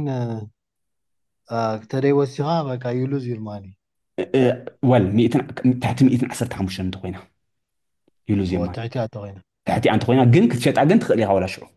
أوكي كتشات ولا تخليها تاي مالتي إيه زي حاجي ناي تحتي مخسبي تخوينا ستايم بخسارة خشيتها مالتي هو ده ناي كسارة قال أصل زلا أورد ناي تسلا كان يكون مالتي تسلا لك كما إكسباير ديشيت 350 تبص حيلة حنت بركي بحساب 350 كل جيري الله هو كل أوبشن جيري الله مالتي أبغى مزت هو كان يكون ميلين أبغى سريعهم مو أنت برك جزية نحن كونتراكت فندي جزية 304 يا 304 يا زلمه حد كونتراكت እዚ 34 እንታይ ማለት እዩ እቲ ፕሪሚየም ዝኸፍሎ ዘለኹ እዩ እንተጠፊኡ ክጠፊእ እሱ ማለት እዩ ኤክስፐርት ኮይኑ ኦኬ እዚ ሕጂ እቲ ፕሪሚየም ዝብሎ ዘለኹ ንሓንቲ ብርኪ ኣብ ክንደያ ዘላ ኣብዚ ግዜ እዚ ክንደያ ዘላ ተስላ ኣብ ክንዲ ኣብዚ ላዕሊ ኣሎ 262 ካብ ዝኸፍለላ ብ34 ሪስክ ይወስድ ኣለኹ ፕሪሚየም ብምኽፋል ከምታ ናይ ገዛእናሎ ወይ ኣብ ነዛብኩም ማለት እዩ ስለዚ ኣብዚ ግዜ እዚ 34 ኣላ ሓንቲ ብርኪ ገዚአ ኣነ ዝገዛእ ኩላ ዋጋ ግን 56 ከላ እያ ኦኬ 56 ከላ ገዚኣ ስለዚ ብዙሕ ገንዘብ ከሲር ኣለኹ ሶፋር ክሰብ ዝሸጥኳ ግን ኣይከሰርኩም ኣለኹ ወይ ከዓ እታ ኤክስፐርት ክሳብ ትኾነላ ማለት እዩ ኣጋጣሚ ኮይኑ ክልተ ንሳን ክልተን ኣሎ ስለዚ ክሳብ ሕጂ ክንደይ ከሲር ኣለኹ 2240 ኣብ ፔፐር ማለት እዩ ክትጎድል ርኢና ኣለና ቅድሚ 226 ወይ ኣብዛ ዕለት እዚኣ ኣጋጣሚ ኮይኑ ዋጋ ናይ ተስላ 350 ምስ ዘይትበፅሕ ወል ኣነ ክጎድላ ወይ ከዓ 406 እቲ ብሬክ ኢቨን ኣክቹዋሊ እቲ መክሰብ ዝወፃሉ ማለት እዩ 350 ምስ ዘይትበፅሕ ኩሉ እቲ ኣትሒዝዮ ዘለኹ ገንዘብ ኩሉ ክጠፍእ ማለት እዩ 3400 ፕሪሚየም ከፍ ኢለ ዘለኹ ክፍሊት ከምቲ 5000 ናይ ገዛ ኣብ ነዝሃብኩም ማለት እዩ ኩሉ ክውሰድ ናይ ግድን ይክወሰድ ዳሲት ኖ ኦፕሽን ምክንያቱ ከፍ ኢለ ወረድ ከምቲ ሪዘርቭ ናይ ሆቴል ድዩ ናይ ገለ ትገብሮ እንተዘይመፅእካ ዝውሰድ ገንዘብ ልክዕ ከምኡ ዝካ ይውሰድ ማለት እዩ ዝመልሱልካ ክህሉ ክእል እዮም ኦፍኮርስ ዝበዝሑ ግን ከምኡ ኤክሰርሳይዝ ሕጂ ነዚ ኣብ ዋጋኣ ኤክሰርሳይዝ ክገብራ ተደልየ ክገብራ ክእል እየ እንታይ ማለት እዩ ብሕሳብ 350 ሕጂ ክገዛእ ክእል እየ 350 ኤክሰርሳይዝ ክገብራ ኢለ ክገዛእ ክእል እየ ግን ትርጉም የብሉን ሕጂ ገዚኣ ምክንያቱ ተገድሰኒ ካብ 100 ብርኪ ብሕሳብ 350 ዝገዝኦ በዚ ዘላቶ ዋጋ ዘይገዝኦ ب260 ዘይገዝኦ 260 يقلل يحسر ወይ ከዓ ይበልፀለይ እቲ ዝተረፈ ወላ ይወሰድ 3400 ማለት እዩ ሶ ከይኑ ሓልኩም ነዚኣ ከዓ ልክዕ እዚኣ ስቲሙሌት ትብል ክሪኣ ክእል እየ ኣብ ምስ ዝጥዎ ማዓሲብ ገንዘበይ ክምለስ ኣነ ክሪኦ ክእል እየ ተስላ ክንደይ ክትበፅሕ ኣለዎ ኣነ ገንዘበይ ክምለስ 150 ኖ ኖ ኣብዛ ግዜ እዚኣ ኖ ኖ ኖ እሳ ኣይኮነት ንሰሊ 310 እንተትበፅሕ ነይራ ኣብዚ ግዜ እዚ ወል ستيل بوزيتيف مهون كنيرة مالتي مهنياتو زي اوبشن زغزا كلها جزيه تسلا 300 كبابي انيرا اوكي 300 سلازي نبلت كشات اسغ لي بز مالتي مقصد سلا تبصح تي اكسباير زخونو لمعاتنا قرب قرب كله جن وين 350 كتحرم زلوا تقولو ندا واحد يوحل سلا زلو وين تجنزب كان خساره انت نغبر خيلالو وسخ لا وسخ يوسد ኣብ መዓልታት ኮይና ከዓ ተትሒዝን ዝነበርኩ 5600 ይውሰድ ኣለዋ ማለት እዩ ኦኬ እዚ ከዓ እንታይ ንብሎ እዚ ኦፕሽን ኮል ተመሳሳሊ ከም ትብለኩም ፅንሐኩም ማለት እዩ ኣጋጣሚ ኮይኑ ግን እዚ ናይ ማይናስ እዩ ኣጋጣሚ ኮይኑ ተስላ ኣብ ውሽጢ ሽሕ እንተትበፅሕ ነራ ሽሕ እንተትበፅሕ ነራ ክትበፅሕ ዘሎ ተኽእሎታት ዳርጋ 1% ናብ ባድሓን ኤንቢ ከቢድ እዩ ወል ፅባሕ ተትበፅሕ 60,000 ምኸሰብኩ ነይረ ማለት እዩ ኣነ ንክኸስር 5,000 ሪስክ ዝወስድ ዘለኹ 3,000 ግን ክነ ነይረ ኤንቢ ኣብቲ ከባቢ ክኸስቦ ዘሎ ተኽእሎታት ልዑል እዩ ስለዚ ኦፕሽን ክኸስሮ ዘሎ ተኽእሎታት ከም ዝረኣኹሞ ከዓ ብዙሕ እዩ ስለዚ ማዕረ ከምዚ ሪስክ ክህልዎ ይኽእል እዩ ሶ ብኸመይ ኢና ንገዝእ ኦፕሽን ኣይ ቲንክ እዚ ሓሳባት ናይ ክሳራ ናይ መክሰብን ቁርብ ርዲእ ጌርኩም ክትኮን ተስፋ ገብር ብኸመይ ኢና ንገዝእ ኣብዚ መን ክመርፅ ትካል ምረፅሉ ሓንቲ ሞ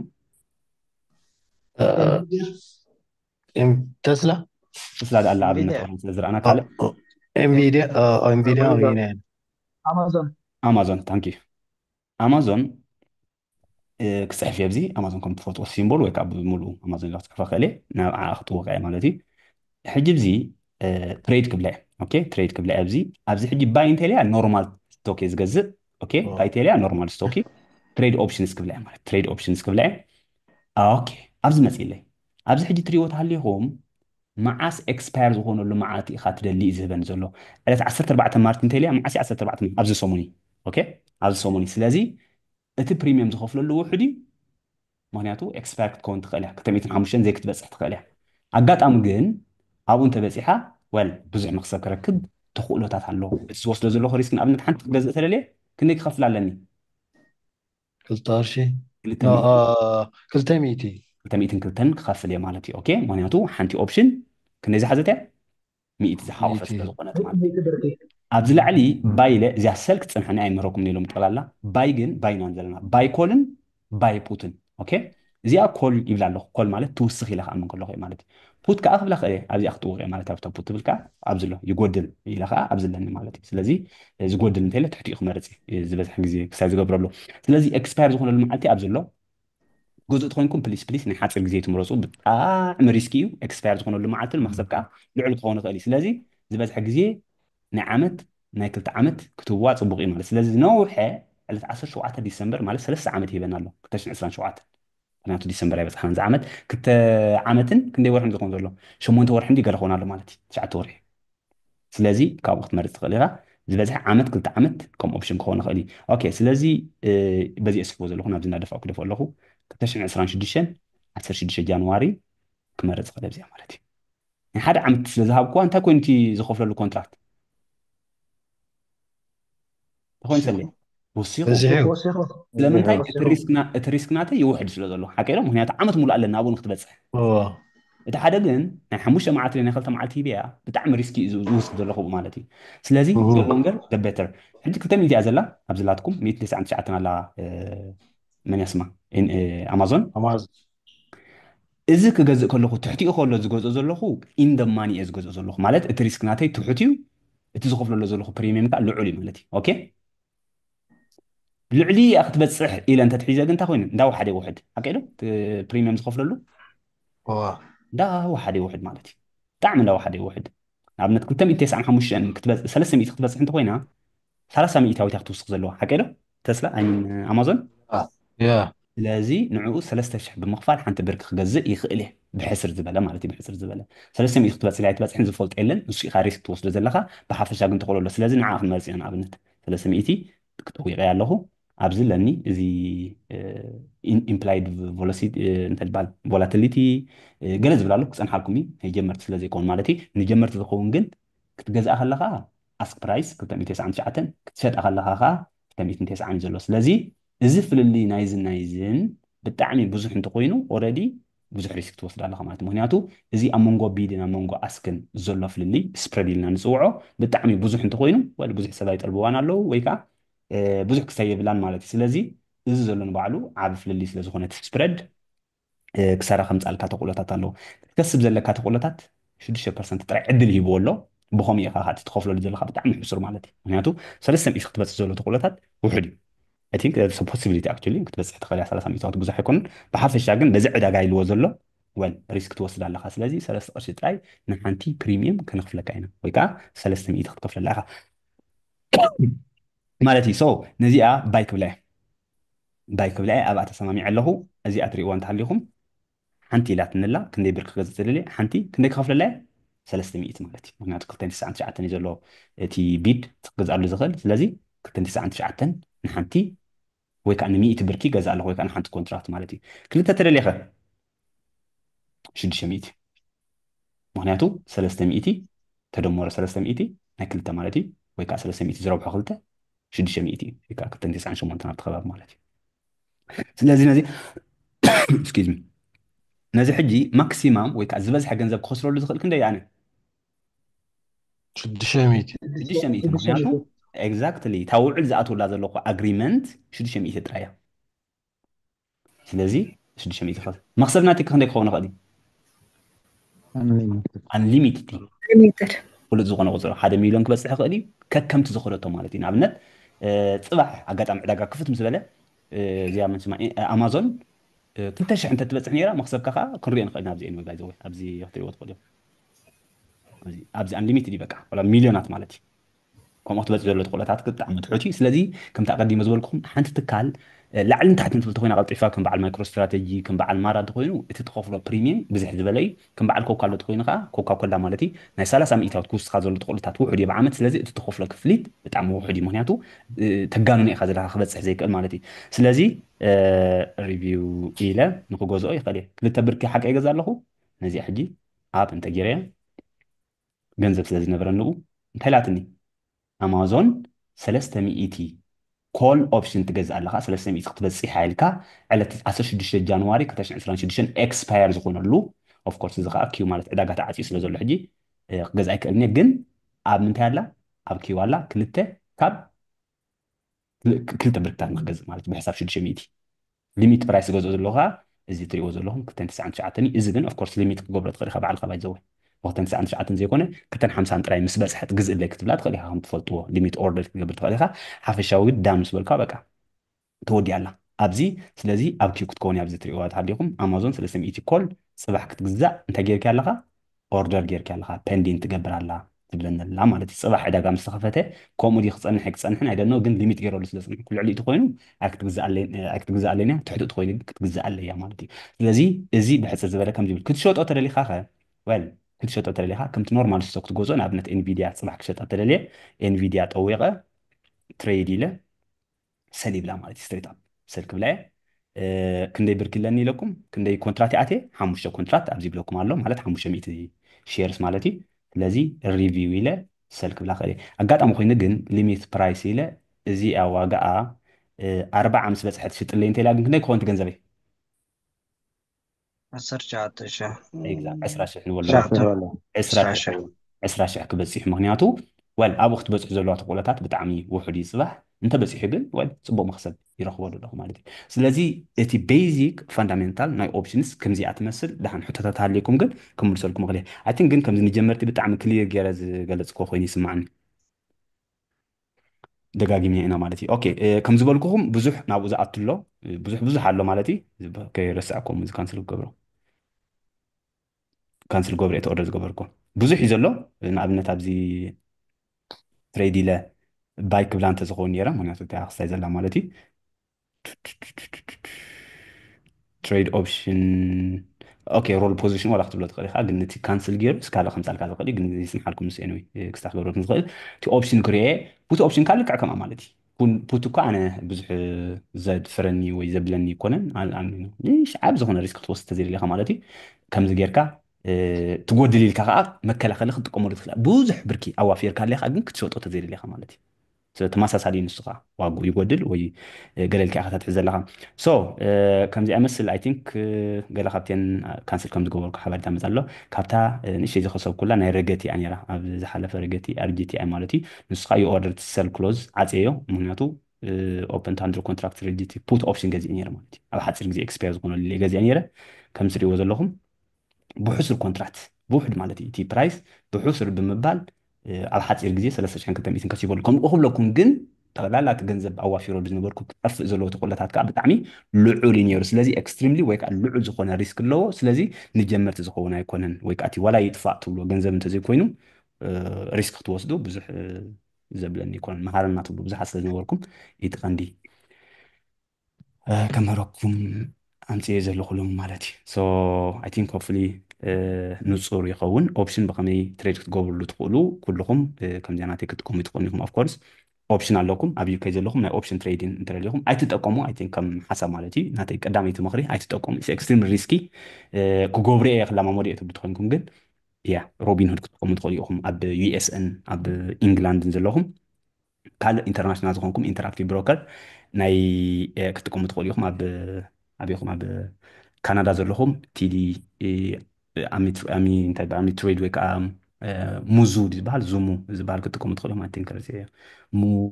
ሙሙ ሶሪ ሙሙ ክጥቀሙ ትኽእሉ ኢኹም ሶ ያ ንወርነት ኣለኩም ኣብ ስዊድን ገለ ዘለኹም እቲ ከባቢ በዓል ፊደሊቲ ዩኤስ ዘለኹም ብፍላይ ኩሉ ኣለኩም ኤኒዌይ ዋላ ኣብዚ ተሪኢኹሞ በዓል ዝኣነ ዝጥቀመሉ ንኣብነት ናይ ሮቢን ሁድ ኦፕሽን እንተደልየ ኣብዚ ኦፕሽን ዝብል ኣሎ ልክዕ ከምቲ ከሪአኩም ፀኒሕኩ ኣብ ዘለኩም ክንደይ ከም ዝወሰኸት እቲ ቢድን ኣስክን ኣሎ እዚ ቀዳማይ ዘሎ ሕጂ እንታይ እዩ ናይ ስትራይክ ዝኾኑ ኤክስፓየር ዝኾነሉ መዓት ኣለኩም ኣሜ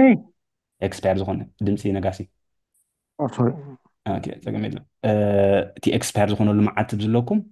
ክንደይ መዓት ተሪፉ ዘሎ ኤክስፓየር ንክኸውን ኩሉ ሓበሬታታት ኣለዎ ስለዚ ዝበዛሕኩም ሮቢን ምስ ስለጠቀሙ ክንፅረልኩም ይኽእል እዩ ከም ዝበልኩኹም ግን ንኩልኩም ዝኸውን ኣይኮነን ኦፕሽንስ ማለት እዩ ሶ ያ ፍልጠት ወሲድኩም ግን ዝዓበየ ከመይ ከም ዝሰርሕ ኣትሊስት ብዛዕባ ኦፕሽን ክዛረቡ ከለዉ ዝበዝሑ ሕጂ ብከምዚኦም ገዚኦም ብሕሱር ገዚኦ እየ ዝብልካ ብከምዚ ኦፕሽን እሞ ገዚኦም መፀንሑ ሽዑ ኤክሰርሳይስ ይገብርዎ ማለት ነቲ ብርኪ ብሕሱር ይገዝእዎ ምክንያቱ ክበዝሕ ኢሉ እምነት ገይሮም ስለ ፀንሑ ንኣብነት ናይ ሶፋይ ኣብ ሮቢን ሁድ ዝኸሰቡ ሕጂ ብዙሓት ፈልጥ እየ ኣነ ሮቢን ሁድ ድሕሪ ዓመት 25 ቅርሺ ክበፅሕ ኢሎም ዝነበርሑ ወይ እዚኣ ፓላንቴር ማለት እዩ ብጣዕሚ ሚልዮናት ዘእተዎ ፈልጥ እየ ሚልዮናት ዝኸስሩ ከዓ ክህልው ይኽእሉ እዮም ኣነ ዘይረኽቦ ማለት እዩ ስለዚ ያ እቲ ሪስክ ኣብ ግምት ከተእትዎ ባዕልኩም ክስታይ ከብለልኩም ስትረስ ኣብኡ ስትረስ ክገብረላ ደስ ብለኒ ማለት እዩ ናይ ሪስክ ማዕረ ብጣዕሚ ኤክስትሪም ሪስክ ከም ዝኾነ ኦኬ ናስር ዝሃብካና ትምህርቲ ብጣዕሚ እየ ዘመስግን መጀመር ክሓተ ደሊ መሰረታዊ ነገር ከመይ ጌርና ኦፕሽን ኣብቲ ሴቲንግ ክነስተኻህሎ ንኽእል ቅድሚያ ኣነ ብዙሕ ሻ ሞኪረ ክመፀለይ ይኽኣለንና ቅድሚያ እዚኣ ምክንያቱ እቲ ሴቲንግ እንተዘይስተኻህለ ኦፕሽን ክንጥቀማ ይንኽእልና ቀዳማይ ሕቶ እዚኣ ትኮን ከላ ካልኣይ ሕቶ ብሰናቲም ክውስኽ ኢልና ዶ ክንገዝእ ንኽእል ዶ ወይን ሕጂ ገዚእና ድሕሪ ሓደ ሰዓት ክንሸጦ ዶ ንኽእል ወይ ድሕሪ ፍርቂ ሰዓት ክንሸጦ ንኽእል ኣብኣ ወዲያ ምስ ወሰኸትልና ክንሸጣ ዶ ንኽእል እወ ይከኣል እዩ ምሻጥ ቅድሚ ኤክስፓየር ምኾነ ኣላ ኣብ ዝኾነ ግዜ ክትሸጦ ትኽእል ኢኻ ከም ዝበልኩ ንኣብነት ናይ ኢንቪድያ ምስ ከሪአኩም ፀኒሕ ኣብነት ናስር ፅባሕ ክሸጦ ክእል እየ ተን 500 ገለ ከሲበ ማለት እዩ ተን 900 ዘለዋ ደነ ዋኤቨር ንሰን ከሲበ ወይ ከሲረ ከለኹ ክሸጦ ክእል እየ ምክንያቱ ካልእ ክገዝእዎ ዝደልዩ ሰባት ከዓ ኣለዉ ተሪስክ ክወስድዎ ዝደልዩ ማለት ኩሉ ግዜ ሰፕላይ እንደማን ቀረብን ጠለብን እዩ ሓቀ ዶ ሕጂ ግዜ ሕጂ ክሸጦ ክእል እየ ማለት ድሕሪ ፍርቂ ሰዓትም ክሸጦ ክእል እየ ክትሸጦ ትኽእል ኢኻ የስ ታታ ሽሙ እንተተርእየና ኣብኣ ከላ ቀሚ ኦፕሽን ኣካብ ኣይ ቲንክ ስክሪንሾት ወሲደ ኣለና ኣለኹ ኣፕላይ ክገብር ከለኹ እተን ሕቶታት ኢኻ ክትመልሰን ዘለካ መጀመርያ ናይ ኦፕሽን ንክቕበልካ ኣብ የስም ኢኻ ዘለካ ናስር እወ እወ ስለዚ ቴን ንኣብነት ኦፕሽን እንታይ እዩ ፑት ኦፕሽን እንታይ ማለት እዩ ኮድ ኦፕሽን እንታይ ማለት እዩ ገለም ዝሓትኩ ሕቶታት ኣለዋ እንዴ ንስተን ስክሪንሾት ወሲደ ኣለና ኣለኹ ምክንያቱ ስክሪን ሼር ገይረ ከለኹ ሪከርድ ክገብር ኣይከኣልኩን ኣይክእለካኒ ኣይፍቅደልካኒ ማለት እዩ ስለዚ ቴን ስክሪንሾት ክሪአን እሞ መሊእ ክሰደልኩም ክፍትን እዚኣ ከምዚኣ ትምለስ እዚኣ ከምዚኣ ትምለስ እንዳበልኩ ክሰደልኩም ክፍትን ማለት እዩ እሺ ሳሴት ትሕቶ ፊክስድ እንትን ኣብዚ ሰዓት ሽጠል ኢልና ከነቕምጠሉ ንኽእል ኣለ ዶ ከም ጀማሪ ምዃነ ሊሚት ኦርደር ኣሎ ግን ኢስ ኤክስትሪም ሪስኪ እዩ ኣይ ቲንክ ከምኡታት ምግባር ወላ ክትገብሮ ግን ትኽእል ኢኻ ኦፍኮርስ ቅድሚ ሕጂ ዘረኸቦም ኣሎ ናይ ሮቢን ሁድ ክሰርሓልኩም እየ ናይ ዩኤስ ኣይ ቲንክ ክሰርሕ ካብ ዝብል ነዊሕ ጊረ እንደ እኳ ግን ናይ ግድንስ ክሰርሓልኩም እየ ስክሪን ሸር ምግባር ስለዚ ኣብየት ኒኣታ ፀገም ትሪከር ክገብር ከለኹ ስጠጠው የብሉኻ ተወሳኺ ኣትዮ ከለኹ እንግዲህ ሕቶታት ኣትዮ ከለኹ ካልእ ሕቶታት ኣለዋንና ኣብ ኦፕሽን ጥራይት ኮይና ግን ሓጋዚት ምኾነ ኣርእስቲ ካልእቲ ኮይኑ ክፀንሓልካ ክእል እዩ ናስር እወ ኣይ ኣብ ኦፕሽን ከም ዘሎ ኮይኑ ማለት እዩ ቅድሚ ሰዓት 9 ፈርዓን ክንገዝእ ዶ ንኽእል ሕጂ ሓሓሻብ ማርኬት ሓፍብና ዝቕ ይብል ቅድሚ እዩ ዕዳጋ ቅድሚ ክፋት ማለት ካሊእ እወ ኖ ኣብ ኦፕሽን እንተኮይኑ ኣይትገዝእን ኢኻ ኖርማል ስቶክስ ክትገዝእ ትኽእል ኢኻ ኦፕሽን ኣብቲ ዕዳጋ ዝተኸፈተሉ ጥራይ እዩ ሰዓት 9 ፈርዓና ክንገዝእ ንኽእል ማለት እዩ ነቲ ዘለኹም ዓዲ የስ ክፈተላ ዕዳጋ ማለት እዩ ግዜስ በበይኒ ኢና ዘለና ማለት እዩ ኣለና ተንታሽሙ ስክሪንሽት أتحدثنا ما ኣይተሃው قلنا كابتن ኣይተሃው ኮነ ጥራይ ወግዜ ምስ ረኸብካ ገብረኒ ታንኪ ናስር هو أقرب أنت تلاقي يا كنا هون خلينا أقرب نايسي أنت تلاقي ተመይለን ንኩሉ ክንቀብሎ ታንኪ ናስር ኦኬ يعني له ሮቤል በራኺ مرحبا ابراهيم كمان مسيو محوات ሰላም ብጣዕሚ ኣገዳሲ እምበር ናይ ኦፕሽን ኣነ ከም ተረዲኡ እንደሎ ስሑርቡን ከፊልካ ነቲ ናይ ምግዛዕ ዕድልካ ተውሕስ ወይ ድማ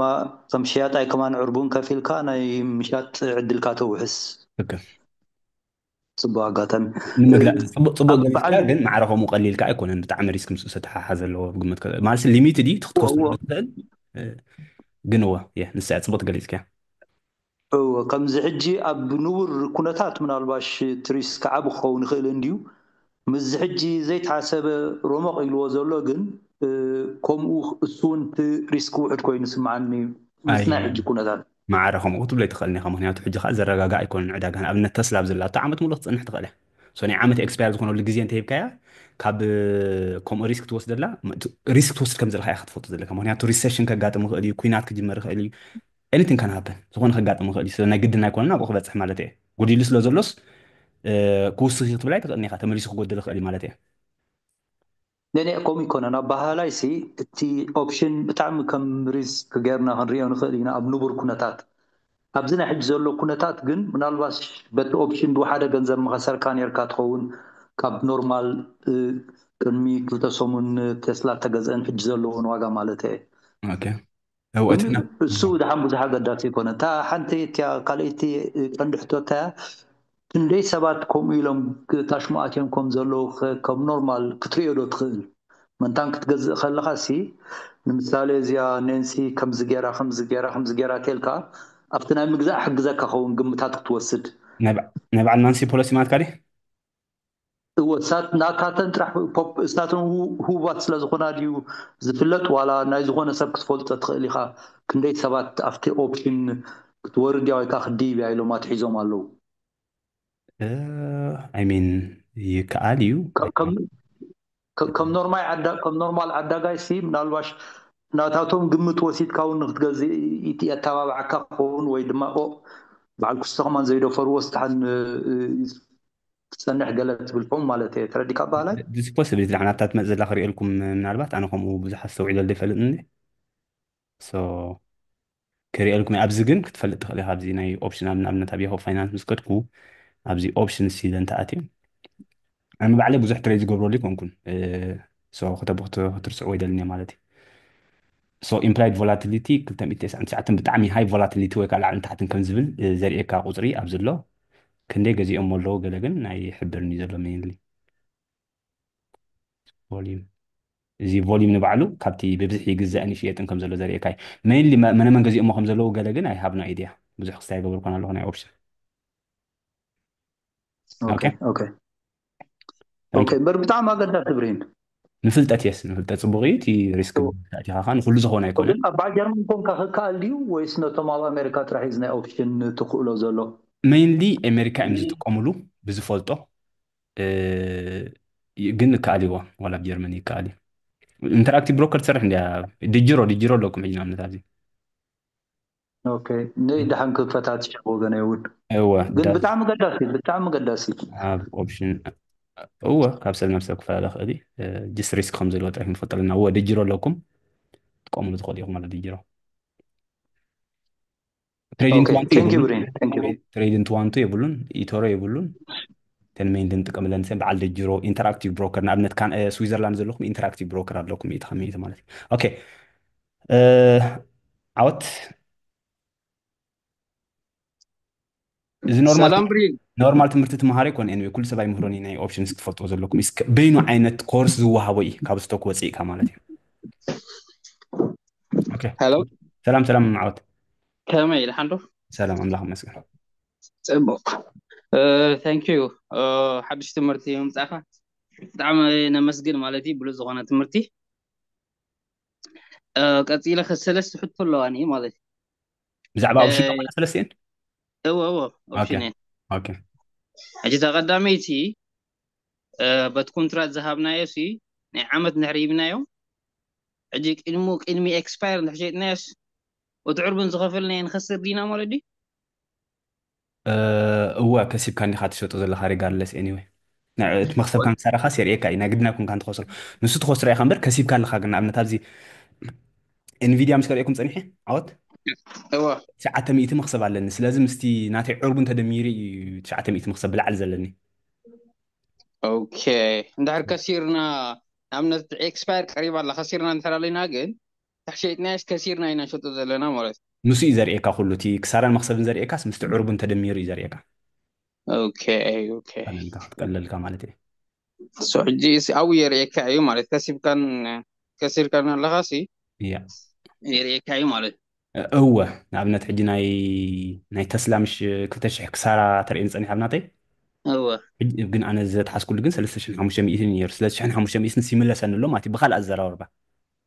ኦኬ ኦኬ ኦኬ እታ ካልኣይቲ ከዓኒ ኣብዚ ሲኤፍዲ ትሬዲንግ ዋን ቱ ሕጂ ኣብ ትሬድ እንድሕር ኮይኑስ ሰዓት 9 بعد انجليزي خفتي مالتي اوكي حجي كمزنا ستوك ساعات كلتب انا ري زخفت تي اوبشن سي ولا ساعات شعت كمزنا تريدين يزخفت اوبشن عداغا كفوت اب زخونلو غزيه طرايو بري ماركتن افتر ماركتن عصوي كل غزيه سي اف دي جن زعصو سي اف دي تكالات الله زخفتا خالو ببيني اوكي حجي مستي ماركت زخفتو ساعات كلتا يزخفت مالتي اوبشن كلتن فرغان مالتي ناي امريكا تبلتا يس كلتن فرغان خفت اوكي سو شطو ترلي انا صباح هو يجز ترلي ساعات كلتن فرغان يخول ناي امريكا تكالات اوكي اوكي شي يا سال سيدي غاني كوفيتي نيرا انا تي روبيدون اكاونتسي حجي فهمتي ايفول كون نيرا نيستوك الى تراي خفيتي حجي فتنا صنيحه ناي تريدين اوبشن هيبن نيرو مالتي حجي كنكفتو خلنا مجمريا ديو اوتي ان ريغاردين ناي تريدين اوبشن اتوس ولا حجون كم عراريو خيل يا مالتي نابز غونه غزي ابلاي تقبر جست حتى تاتو سلكا او تتغاغي خاي قبل خاني مين حنساب تنصيغو ما تنصيغا حج كوفيتوم لا يالو اوبشن ما نورمال ستوك غز خيل اوبشن كن عيرين نالو كومي لك ان اوبشن بعلو حد شي هاتمل كريوكم ميدان اوكي اوكي حد شي هاتمل ابو تتات غلط كمالتي اوكي السنين رمبرين ثانك يو نقول سبع يكون نزقبلوا سوس خاب قمت كتتولك نابنت انتراكتيف بروكر معي فتيني ما بيا من عام معاني I don't know long time ago ስለዚህ እሱ አጉን ተከታተልን ኦኬ ታንኪ አውታ ሰላም ነጋሽ ሰላም ብሬን ኩላኩም ኮሚኒቲ ታንኪ ብሬን ሆይ ለተመስበት ልኩ ታንኪ ኣብዚ ኣቀዲምካ ተዛሪብካ ማለት ትብላ እናሓሰብኩ ብዛዕባ እዚ ናይ ኦፕሽን ማለት እቲ ዓንደልካ ማለት ኣቀዲምካ ሲ ንዝበይን ትምህርቲ ማለት ሓደ ፍሪዝ ብልክላስ ክትመሃሮ ኣለካ ኢልካ እሞ ሕጂ እንድሕር ግዜ እንተለካ ማለት ናይዚ ኦፕሽን ከም ዝተምሃርና ማለት ካብ ፓርቲ 7 ዝተምሃርና ከምኡ ትምህረና ሓሳብ ነይሩ እወ ድሓንቲ ዓቕምኹም ካቕርብ ፈልጦ እንዴ እቲ ዓቕምኹም ዝበሉ እኮ ድሓን ክብል እዮም ዓቕምና ዝበልኒ ብሓበራዊ እቲ ቤዚክ ግን እቲ ናይ ስቶክ ማርኬት ፅቡቅ ጌርኩም ማስተር ትገብሩ ኣለኩም ቅድም ሽዑ እዚ ናይ ኦፕሽን ቀስ ብቀስ ኣይሚን ንሱ እዩ እቲ ቤዚክ መሰረታዊ እዚ እቲ እዚአን ተፈሊጥካ ንባዕለን ዓብዪ ክስታይ ዳርጋ ካብ 99 ናብ ስቶክ ማርኬት ዘዋፍሩ ንላዕልስ ፈሊጥካ ኣለካ ማለት እዩ እዚአን ሎሚ ዝተምሃርናየን ጥራይ ካብኡ ዝሓለፈ ጋማዶ ገለዶ ዝብል ኣሎ ግን ቀስ ብቀስ ክንሪኦ ኢና እተን ቤዚክ መሰረታዊ ግን እዚአን እየን ድሓን ወይ ቪድዮ ሪከርድ ክገብረልኩም እየ በብሕፅር ዝበለ ወይ ከዓ ከምዚኣ ገይረ ዝመፅ ዘሎ ሰሙናት ክምልኣልኩም ክፍትን እየ ማለት እዩ ከም መመላፂታት ክገብር እየ ፀገም ዘለዎ ይኮነ 7 ክፋላት ገለ ግን ኣይበፅሕኒ ኣብ 2-3 መዓልቲ ዝውዳእ ታንኪ ነጋሽ ኦኬ ወዲካ ትኾንካ ዳዊት ሰላም ብሬን ከመይ ምስ ሰላም ኣብዚ ናይ ኤውሮፓ እኳ ድጅሮ ጥራይ ደላ ኢልካ ንሓቀይ እዚ ኦፕሽን ዝህባ ካብዘን ብሮከር ደሎ ማለት እዩ ኢንተራክቲቭ ብሮከር ኢንተራክቲቭ ብሮከር ኢንተራክቲቭ ብሮከር ኦኬ ኢንተራክቲቭ ብሮከር አይ ኖ ፎር ደ ፋክት 100 ማለት ኢንተርናሽናሊ ኦኬ ካልአይቲ እትያ እዚ ኦፕሽን ሲ ዝትምህረና ፀናሕካ ማለት እዩ ካብትዮም እቲ ኮንትራክት ትገብሮ ሲ ምስቲ ብሮከር ዲስ ዋላ ብመገዲ ብሮከር ኢኻ ምስታ ትካል ትወስዶ እቲ ኮንትራክት ማለት እዩ እቲ እስኻ ኣግሪመንት ትገብሮ ዘለኻ ካልእ ሰባት እዮም እንታይ ድዮም ብሮከር ማለት እዩ ደላል እንዲዮም ሓቂል ንዓይ ንዓኻን ዘራኽቡ እዮም አዎ። ስንገዝእ ንሸይጥን ስለዚ እቶም ፕሪሚየም ዝቕበሉ ዘለዉ እትዮም 5,000 ድን 500 5 ቅርሺ ንኣብነት ዝሃብና ናይ ኣማዞን ኣብነት ንሶም ከምዚ ኸማይ ሰባት ሪስክ ዝወስዱ ኣለዉ ዋጋእስ ኣብዚ ትበፅሕ እያ ስለዚ ብከምዚ ክኸፍል ኢሎምስ በቃ ብከምኡ ጥራይ ፓሲቭ ኢንካም ዝረኽቡ ኣታው ዘእቱ ስለዚ ከምዚ ከማኸ ዓይነት ትሬደርስ ወይ ከዓ ኢንቨስተርስ ኢኻ ተብቢ ዘለኻ ማለት በንጻሩ ዶ ትሕዙ ኣለዎ ማለት እዩ ካልኦት ካኹም ኢሎም እዩ ያ ኩሉ ግዜ ከምኡ እዩ ሳፕላይ ኤንድ ዲማንድ የስ ኦኬ ስለዚ እቲ ኮንትራክት ትገብሮ ደልካ ብሓፂሩ ምስቶም ምስቲ ብሮከር እዩ ማለት እዩ ምስ ብሮከሪ ስምምዕካ ምስ ብሮከሪ ስምምዕካ ንሶም እዮም ተሓተቲ ብሕፅር ዝበለስ እቲ ብሮከሪ ኦኬ ከምቲ ተርእየና ፀናሕካ ሲ እቲ ዴድላይን እቲ ዕለት ሲ ብናቶም ፊክስድ ዝኾነ ኢኻ ንስኻ ኣብቲ ናቶም ክስታይ ኢኻ ትኣቱ ትመርፅ ኣብ ናቶም ኢኻ ትመርፅ ባዕልኻ ፊክስድ ክትገብሮ ይትኽእል እቲ ዕለት ማለት እዩ ካብዚአን ኢኻ ትመርፅ ክትወፃእ ይትኽእልኒ ሕጂ ኣብዚ ማለት ፊክስድ ዝገበርዎ ዕለት ይውስኽን ይጎድልን እቲ ማርኬት ማኒፑሌት ክገብሮ ክእሉ ዶ እቲ ዴድላይን ናብቲ ናይ መወዳእታ መዓልቲ ብኸመይ ክገብሮ ክእሎታት ኣሎ ዶ ሳፕላይ ኤንድ ዲማንድ እዩ ኩሉ ግዜ መን ማኒፕሌት ትገብሮ ኣብቲ እቲ ብሮከር ሂብካ ደሎ እቲ ኦፕሽን ንኣብነት ንክትገዝእ ገለ ክዓፅዎ ገለ ማለት ክእሎታት ኣለዎ ንኣብነት እዚኣ ዘይ ክትረኽባ ትኽእል ኢኻ ብትሽዑ ግዜ ሰው ብተዘዋዋሪ ማኒፕሌት ትገብሮ ኣለኹ ትብል ትኽእልኒ ኢኻ ግን ልሙድ ኣይኮነን ኦኬ ልሙድ ክሳብ ንኣብነት ክሳብታ ናይ መወዳእታ ዕለት ከ እንድሕር ከይሸጥክዎ ፀኒሐ ኣውቶማቲክ ንኣብነት ወሲኹሎ ንበል ኦኬ ኣውቶማቲክ ድዩ ዘብልስ ዋላ ቅድሚታ ዴድላይን ናይ ግድን ክሸጦ ወይ ክብሎለኒ ሽዑ ግዜ ክትገዝኦ ትኽእል ኢኻ ብታሽዓ ግዜ ባዕሉ ተዘይገዚእካ ባዕሎም ኤክሰርሳይዝ ክገብሩልካ ክእሉ እዮም ማለት ባዕሎም ባዕሉ ኣውቶማቲክ ስታ ይኸውን ማለት እየ ይግዛእ እዩ ይግዛእ ኦኬ ንኣብነት 300 ክገዛእ የለ ዝነበርኩ ናይ ተስላ ኣብ ትሽዑ ግዜ ትግዛእ ገንዘብ ግን ክህልወኒ ኣለዎ ብትሽዑ ግዜ ማለት እዩ ኦኬ ስለዚ ገንዘብ እንድሕር ዘይብለይ በታ ዝወሰኸታ ንኣብነት ክሸጣ እንድሕር ደልየሲ ቅድሚ እቲ ዴድላይን ናይ ግድን ክሸጦ ኣለኒ ክትሸጦ ትኽእል ኢኻ ናይ ግድን ኣይኮነን ግዴታ የለን ኣብዚ ክትሸጦ ትኽእል ኢኻ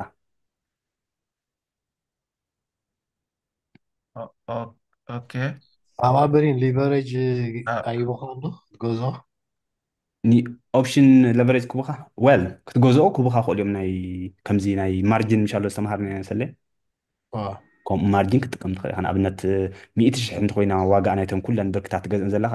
ንኣብነት ናይ ኣማዞን ወይ ታስላ 100,000 እንተኮይና ክትገዛእ ከለካ ሰዓት ማለት እዩ 50,000 ክህልወካ ኣለዎ ምክንያቱ 50,000 ካ እሶም ለቨሬጅ ክቡኻ እዮም ማለት እዩ ልክዕ ዘ ሴም ቲንግ ማለት ያ ብርሄን ኣባ ናይ መወዳእታ ሶሪ ኣወዳእት ዳዊት ኦኬ ዳዊት ወዳእ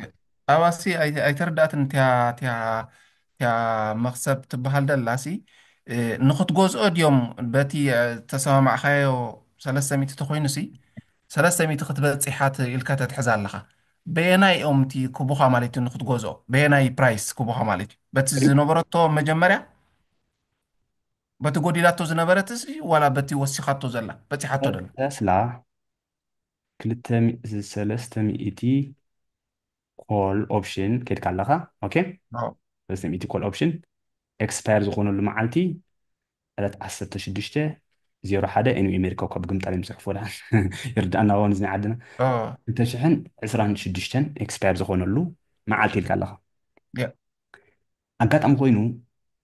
ዕለት 10 ወርሒ ሓደ 11 ንበሎ ኩሉ ብዙ የገድስ ማለት እዩ ምስ ቀረበ ናብኡ 226 እቲ ገዚእካያ ዝነበርካ ኮንትራክት ወይ ተስላ 400 በፂሓ ንበላ ኦኬ ተስላ ሕጂ ነዚኣስ ከመይ ጌርካ ኣትሓተን ዘለካ تعالت جيمبرين كستاي كوينا اكسبير كوينا ورا عصرت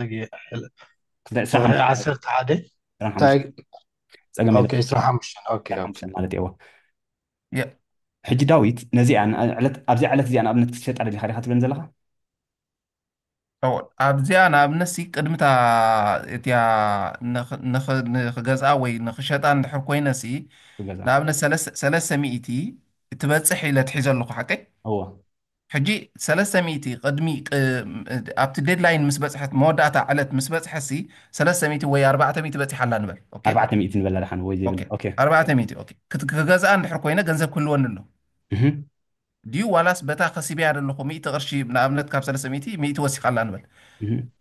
ንሳድያታ መክሰብ ትበሃል ደላስ ዋላስ ናይ ግድን ገንዘብ ክህልወን ኣለኒ እሞ ክገዝኣ ብክንደይ ክገዝኣ ማለት እዩ ብ300 ገዛእት ኮንካይስ you have the right to buy it 300 ራይት ኣለካ መሰል ኣለካ ክትገዝኣ ናይ ግድን ኣይኮነን ክትሸጣ ግን ትኽእል ኢኻ ኦኬ መሰል ኣለኒ ብ300 ክገዝኣ ምክንያቱ 300 ትበፅሕ ኢለ ስለዝተሓስኩ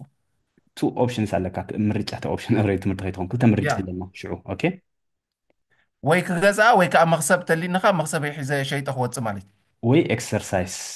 ኤክሰርሳይዝ ክትገብራ ማለት ብሕሳብ 300 ብምግዛእ እተን ብርክታት ትገዝአን ማለት እዩ ብሕሳብ 300 ኦኬ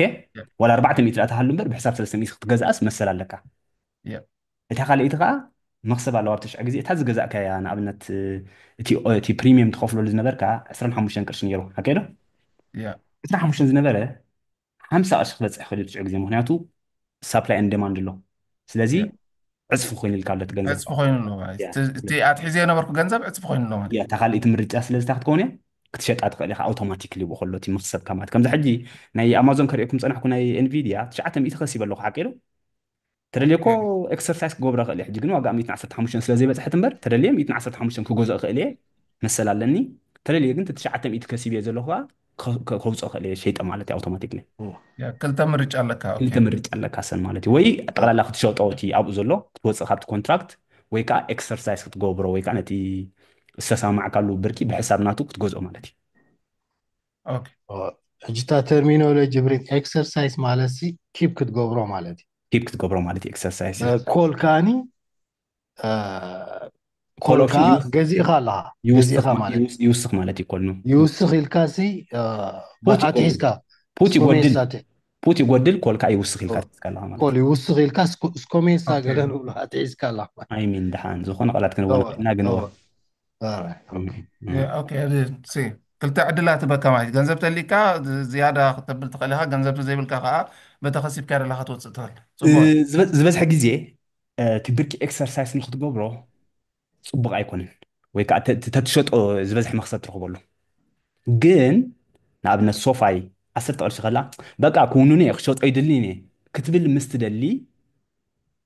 ክትገዝኦ መሰል ኣለካ እዩ እምበር እቲ ኮንትራክት ክትሸጦ ዝበለፀ ውፅኢት ኣሎ ኣባብሬ ምስ ኣኸይ ሰሊ ኣወዳኢ ማለት ሰልድሓን ክሳት ገብረ ከይተሓወሰና ዳዊት ነፂራት ልካ ትኸውን ያ እዎ እንድሕር ብዙሕ ወሲኹ ገንዘብ ተሊካ ክትገዝኦ የዋፀካ በተረዳእኮ ማለት እዩ ክትገዝኦ ኣይዋፅእኒ ንፕሮፊት ንመክሰብ ብዓይኒ መክሰብ ክትሪኦ ከለካ እቲ ኮንትራክት ይኸብር ንክትሸጦ የዋፅእ ኣብ ትሽዑ ግዜ ካብ ኤክሰርሳይዝ ትገብሮ ኦኬ ካብቲ ብርኪ ትውንኖስ ጠቕላላ ሸይጥካ ንክትወፅእ ዝበለፀ መክሰብ ኣሎ ኣብ ትሽዑ ግዜ ብምርጫ ናይ ሰባት ግን ኣብነት ብዙሕ ግብሪ ዝኽፈል እንተሃሊካ ናቱ ከዓ ከይውስኸልካ ተፈሪሕካ ኤክሰርሳይዝ ጥራይ ክትገብሮ ትኽእል ኢኻ ብኸላ ትገዝኦ ጥራይ ማለት እዩ ግብሪ ዝኽፈል ይብልካ ንሽዑ ስለዚ ኣብ ትሽዑ ግዜ ካልኩሌት ክትገብሮ ክትክእል ኣለካ 99 ሚእታዊት ግን ክትሸጦ ይበልፅ ንመክሰብ ብርሂን ናይ ምግዛእ መሰልካስ ክትሸጦ ትኽእል ኢኻ ማለት እዩ ሓንሳብ ኣሕዋት ሓደ ብሓደ ክንውዳእ ይቕሬታ ሮቢ ዳዊት ክልተ ግዜ ቴንክ ዩ ብሪን እንዳሃን ዕድል ክህቦም ንካልኦት እወ በብሓደ ክነብል ፅቡቅ እቲ ሓሳብ ከይተወዳእና ክስተ ከይኮን ከማለት ካባ ከይንወፅ ኢልና ኢና ካባ ምሳ ኢልና ኢና ብሪን ፀገም የለን ክንምለስ ንኽእል ኢና ቀፅል ሰሊ ሕጂ ሕጂ ኣነ ናይ ተሓውነ ንኩላሃና ክስታይ ከተብል ሕጂታ ናይ ተስላ 300 ኮል ገይረ 400 ወራ 11 25 ቅድሚት ምኽኣሉ ምብፅሑ ኤክስፓየር 400 በፂሓ ኦኬ ሕጂት መክሰብ ኣለሃኒ 100 ኣለሃኒ ሕጂታ 100 ስቕ ተይለ ተጎዲላ 400 ተመይሳ 300 ተበፂሓ ሉዝ ገይረ ኣለኹ ማለት እዩ ልካ ከምታ ክስታይ ኣብታ ኤክስፓየር ትኾነላ መዓልቲ ማለት ካሊ ቅድሚ ኤክስፓየር ዘላ መዓልቲ ሉዝ መይሳ ትጎድል ኣብ ኤንዳውን ኣሎ ትፈልተ ክትከስበሉ ዝተሓሰበስ ጎዲሉ ኣሎ ዝተሓሰበ ጎዲሉ ኣሎ it doesn't keep it doesn't mean so حجفت لعلق توصل الله توصو يحيش ماركوت قد الكا possibility يحايش يبلون سليه كم كنا no no ناي مقدال possibility خالو لك عن تغستاي ناي مقدال الله ناي موسى خالو ناي موسى خالو 50 50 exact يسو 50-50 اوكي يا alright thank you نابنت بالانتير 125 بس يحنيرا كتوسخ إلهم زي شطوب بزحات نيرهم قالهم كأ مخسب خسيبهم زوج خان يرهم عقات أمو خوينو مخسب زو خسب واتيهم بسوس خلاهم زجبور خان يرهم تم زي شطوب خسيبهم تم زي شطوب خسي عين زبزحهم خسبون يرهم مالتي ስለዚህ it all depends በቃ ማለት ዝፈልጥ የለና መጻኢ እስኻ ኢኻ እቲ ዕዳጋ ሪስክ ትወስዶ ዘለካ ብሽዕ ግዜ እዚ ሓይሽ ዝበሃል ግን የለና ቡ ማለት تاكل እዩ اوكي ውፅኢት ምስ መፀ ጥራይካ ከምዚኣ መሓሸ ነይሩ ትብል اوكي ታንኪ ሮቢ ቀፅል ሮቤል መንጓእቲ ክፀኒሕካ ምስለኒ ሮቤል ክፍለ በራኺ ሚት ኣለኻ هو ከምዚ ሕጂ ዝተረዳእኑሲ እቲ ናይ ምግዛእ መሰልካ ዕርቡን ከፊልካ ምስ ገዛእካዮ ምተ ኤክስፓየርድ ምዃኑ እቲ ናይ ምግዛእ መሰልካ ነቲ ኮንትራት ክሸጦ ትኽእል ኢኻ ፅቡቅ ትረዲእኒ ኣሎ የስ በቃ ቴንክ ዩ ብሪን እዚኣ ጥራሕት ናይ ግድን ክትገዝኦ እዩ ዝመስለኒ ፀኒሑ ኖ ናይ ግድን ኣይኮነን ይሃብ ኖ ናይ ግድን ዘይኮነሲ እቲ መሰልሲ ናይ ምግዛእ ጥራሕ በር ነቲ ኮንትራት ከይገዛእካ ከሲብካ ትሸጦ ትኽእል ኮንካስ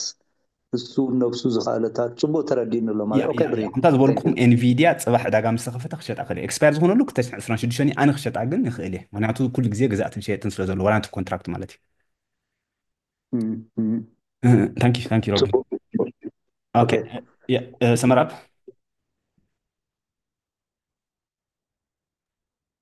ያ هاتي حطو تايم سبيكا برهانة أمونغو أوبشنن أمونغو CFD انت أي في الليدر ኦፕሽን ንክትገዝኦ መሰል ይሂበካ ግዴታ ግን ኣይሂበካ ንክትሸጦ ከዓ ከምኡ ማለት እዩ ኦኬ ንክትሸጦ መሰል ይሂበካ ግዴታ ግን የብልካን ስለዚ ፕሪሚየም ጥራይካ ትኸፍል ዘለካ ብዙሕ ክትከስር ኣይትኽእልን ሲኤፍቲ ግን አንሊሚትድ ዝኾን ክሳራ ክበካ ክእል እዩ ስለዚ ኣይ ቲንክ ኦፕሽን መረፅኩ ነራ ብሓፈሻ ስለዚ ክልትኡ أبنت أب CFD سكن أبنت ኦኬ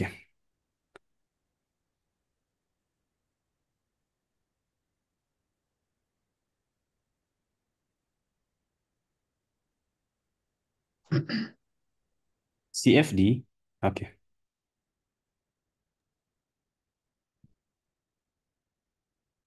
ሲኤፍዲ ማለት ኮንትራክት ፎር ዲፍረንስ ሲ ኦኬ ብኸመይ ዝፍለጥ ሲኤፍዲ ክልተ ንሓደ ኣሎ ሓሙሽተ ንሓደ ኣሎ 20 ሓደ ከዓ ኣሎ እንታይ ማለት እዩ ሕጂ እቲ ትወስዶ ዘለካ ብክልተ ዕፅፊ ሪስክ ብሰለስተ ዕፅፊ ብኣርባዕተ ዕፅፊ እናበልካ ትኸይድ ኣለካ ማለት እዩ ኦኬ ስለዚ ንስኻ 100 ቅርሺ ጥራይ እንተሃሊካ ሲኤፍዲ ብምጥቃም ናይ ክንደይ ብር ክትገዝእ ትኽእል ኢኻ مش ميتي 500 ብርኪ ክትገዝእ ትኽእል ኢኻ ኣጋጣሚ ኮይኑ ትውስኽ ኢልካ ኢኻ ትሒዝካ ዘለካ ኣብዚ ግዜ ኦኬ ባይ ይበሃል ንሱ ኣብ ሲኤፍዲ ኦኬ ባይ ኢኻ ኢልካ ዘለካ እቲ ሓደ ከዓ ሰል ይበሃል በቤኒ ዋላ ተርሚኖሎጂ እቲ ቃላት ባይ ኢልካ ከይድካ ኣለካ ኣጋጣሚ ኮይኑ ክንደይ ሪስክ ኢኻ ወሲድካ ዘለካ 5.1 እንታይ ማለት እዩ 20% ማለት እዩ ሓቂ ዶ ለቨሬጅ ኣብዚ ዋጋ ናይ ተስላ 200 እንተዝኸውን ነይሩ ኣጋጣሚ ናብ 160 እንተወሪዱ ክንደይ ፐርሰንት ጎዲላ ኣላ 20% ሓቂ ዶ ነዚ ሕጂ ታክገብሩካ ክእሉ እዮም 25% እዩ ኣብቲ ታክገብሩካ ክእሉ እዮም ከውፅኻ ክእሉ እዮም ማለት ሊኩዴት ገብሩካ ገዲድካ ኣለካ ክትወፅእ ወላ ኤክስፓየር ዴት የብሉ ገለ የብሉ ኦፕሽን ግን እታ መዓልታ ክሳብ ዘይኣኸለት ክትፅበተ ክእለታት ኣሎ ማለት እዩ ካልኣይ ከዓ ኣብዚ ወላ ብርኪ ዳ ክፈል 100 ዳ ክፈል እምበር ኣብቲ ግን እንታይ ዘሎ ኣብቲ ሓደ ኮንትራክት ግን እንታይ ኣትዩ ዘሎ ፕሪሚየም ጥራይካ ትኽእል ዘለካ እቲ ናይ ኣግሪመንት ዝበልናዮ እቲ ውዑል ዝበልናዮ ወይ እንታይ ዝበል ቃልቃ ሂቦም ነይሮም ስምምዕ ንብሎ ዘለና ከዓ እቲ ፕሪሚየም ጥራይ ትኸፍሎ ኣለካ ማለት እዩ ስለዚ ኣነ ካብ ክልቲአን ምረፅ ተትብለኒ ኦፕሽን መረፅኩ እሳብ ኮይኮነት እንታይ ሕተኻ ና أنا سي تماسا دي سؤال أنتاي كرداني خالد نو تي أوبشن تي CFTC من سالو سي دارجة تعرارة بمسلمو عندس كمية نخفلت إذا ተቀራራቢ ዝገብሮ ክልቲኡ ለቨሬጅን ሪስክን ዝዓብየ ስለ ዘለዎ ካብ ስቶክ ኦኬ እንተኾነ ግን ሲኤፍዲስ መዓልታዊ እዮም ዘኽፍልካ ሓቂ ዶ ምሸት ኢካ ትኸፍል ናቱ ኢንተረስት ብጣዕሚ هو ተደራራቢ ስለዚ ኣብ ሲኤፍዲ ወለድ ብጣዕሚ ብዙሕ ዝኾነ ወለድ እንዳትኸፍል ኢኻ መዓልታዊ ናይ ኦፕሽን ግን ትኸፍሎ የለን እንታይ እታ መጀመርያ ኣግሪመንት ዝገበርክያ እታ ፕሪምየም ኢልና ንፅዋዕ ጥራያ ዘላ رايت فوكس دانكا እያ أنا لي ኣብዚ ከዓ إذا ኣብዚ ናይ ሲኤፍ ድ ከዓ ኤክሰርሳይዝ ዝበሃል የለን እንታይ ክትገብር ክትሸጦ ጥራይካ እቲ መክሰብካ ምስ ከሰብካ ሰሊኻ ክትገብሮ ማለት እዩ ኦኬ ኣብዚ ግን እንታይ ክትገብሮ ክልተ ምርጫ ኣለካ እቲ ሓደ ኤክሰርሳይዝ ክትገብሮ ትኽእል ኢኻ እቲ ሓደ ከዓ لا ሰል ክትገብሮ ትኽእል ኢኻ ማለት እዩ ወይ ክትሸጦ ትኽእል ኢኻ ስለዚ እያ ሓደ ዝገብረ ንክልቲአን እንታይ እዩ ንክልቲአን ዕዳ ሒዘን ስለ ዝመፃ ወይ ለቨሬጅ ኢልና ንፅውዖ ዕዳ እኳ ኔጌቲቭ ከምስሊ ይኽእል እዩ በበይነን ዝገብረን ግን እንታይ እዩ ኦፕሽን እንተኮይኑ you have the right to buy ወይ እቲ ሰብ ንክትገዝኣ መሰል ኣለካ ባት ኖት ኦብሊጌሽን ግዴታ ግን የብልካ እታ ዝዓበየት ንስያ እታ ኦብሊጌሽን እንታይ ኦፕሽን እታ ምርጫ እንታ ግዴታን ማለት እዩ መሰልን يا يا هو قلت يا شيخ عليك حين كسرحة خاخد عنقن أنتي مسرح عنقن عزيو استفعل عليه መስርሕን በበይኒ ተርሚኖሎጂ ትጥቀመሉ ቃላት በበይኒ እዩ ንክልቲአን ግን እናተን ዝተተሓሓዘ ሪስክ ኣለዎን የስ كبرتي أنا لا يا أنا لا ያ ماشي ታንክ ዩ ኦኬ ስምረት መጀመርያ ብርሂኒ ቴንክ ዩ ነዚ ብጥርሑ ትምሕረና ዘለካ ብሉፅ ዝኾነ ትምህርቲ ታንክ ዩ ብምቕፃል ከዓኒ እቲ ከም ተረዳእትንስ እታ በታ ፕራይስ ዘላ ዲና ሓንቲ ናይ ዋጋ ተስላ ሕጂ 260 ዘላስ እንድሕር 260 ሕጂ ኮል ገይረ ሓንቲ ሲ 100 ሸር ትኸውን ትሓከም የስ ሓንቲ ኦፕሽን 100 ሸርስ እያ 100 እወ ኦኬ ሶ ክንከስብ ከለና ተረዲንሎ እንድሕር ወሪዳ ክወርድ ኢለ እንድሕር ፑት ገይረያሲ እንተ ወሪዳስ እንታይ መክሰብ እየ ማለት ሽዑ ክገዛ ጥራሕ መክሰብ ትኸስብላ ክልሽዑ ግዜ እወ ሳሸጥ ቂጥ ንክትገዛ የስ ተመሊስ ክትገዚ እያ 260 ንክትገዛ እንድሕር ወሪዳ እወ ያ ቴንክ ዩ 260 ንኣብነት ፑት ኦፕሽን እንተይልክያ ኣጋጣሚ ኮይኑ ግን 200 ተበፂሓ ኦረድ ናይ 60 ቅርሺ መክሰብ ኣለካ ካብ ሓንቲ ብርቂ ጥራይ ብ100 ርብሕ እዮ 6,000 ሆን ማለት ስትል ኦኬ ቴንክ ዩ ብርሂን ሃይ እቲ ጅስት ሲስተም ጥራይ ትቃላት እምበር ያ መክሰቡ ማዕሪቅ ዝኮን ዘሎ ታንኪ ግን ኣይ ቲንክ ኮል ኦፕሽን ይሓይሽ ከማን ምክንያቱ ውዒሉ ሓዲሩ ስቶክስ ክውስኺካ ትፅቢት ትገብረሉ ኢንጀነራል ማለት እዩ ኦኬ ድንግለይ እንታይ ትበላ ታ ንወድኺ ሰላም ብሬን የቀኒልና ሓበሬታ ኣነ ኮ ዳርጋ ተኻሓቶ ዝደለ ሓቲቶም እዮም ንመጀመርታ ግዜ እንደ ዝኣቱ ዘለኹ ኩሉ ነገርካ የቀኒልና እታ ናይ ኮል ኦፕሽን ግን ኣብቲ መጀመርታ ዋላ 10% ይጉደል ግን ክትሸጦስ ትኽእል ኢኻ ማለት እዩ በታ እንታይ ድበሃል ገበርክያ ማለት የስ በቃ እሺ የቀኒለይ ሳ ክፈልጥ ደለኒ ታንኪ ክብረት ያበለ ኦኬ ሰመረ ሰላም ብርሂን ሰላም መጀመርታ ታንኪ ቀፂለ እንታይ ክሓት ደልየ ነቲ ኣብነት ብ300 እንተ ቴስላ ኮል ኦፕሽን ኣቲና ኣለና 350 እንተ በፂሓላ ንበል ንኣብነት እንተ ወሲኻ 50 ገለ እንተ ወሲኻ ማለት እዩ ኦኬ ሚት ገይረ ኣለኹ ቀፅል ሰመረ ሕጂ 50 ገለ እንተ ወሲኻ ምናልባት ናብ 400 ገለ ክትበፅሕ ታርጌት እንተ ኮይኑ ወይ ትናብኡ ተኣተው ውዕልኩም እንተ ኮይኑ 350 ምስ በፅሐት ሲ ሞዲፋይ ክገብሮ ክእል ቶ ንኣብነት ኣብ 340 እንተ ክትወርድ ትኽእል እያ ለገሚተስ ኣብ 340 ወይ ትሕቲኡ ከምዚ እንተበፂሓ እፀውለይ ገለ ኢልካ ከምዚ ኣብ ሲኤፍቲ ትገብሮ ማለት እዩ ከምኡ ክትገብር ይከኣል ዶ ግን ክሸጣ ኣይደለኹን ኣለኹ ወይ መክሰበይ ክወስድ ኣይደለኹን ኣለኹ ኣብቲ ንላዕሊ ክፅለለይ ደልየ ኣለኹ ቁሩብ እንተ ወሲኻ ናተይ ፐርሰንተጅ ማለት እዩ ክንዲዚ እንተጎዲላ መክሰብ ከለኹ ሽጥለይ ክብላ ክእል ዶ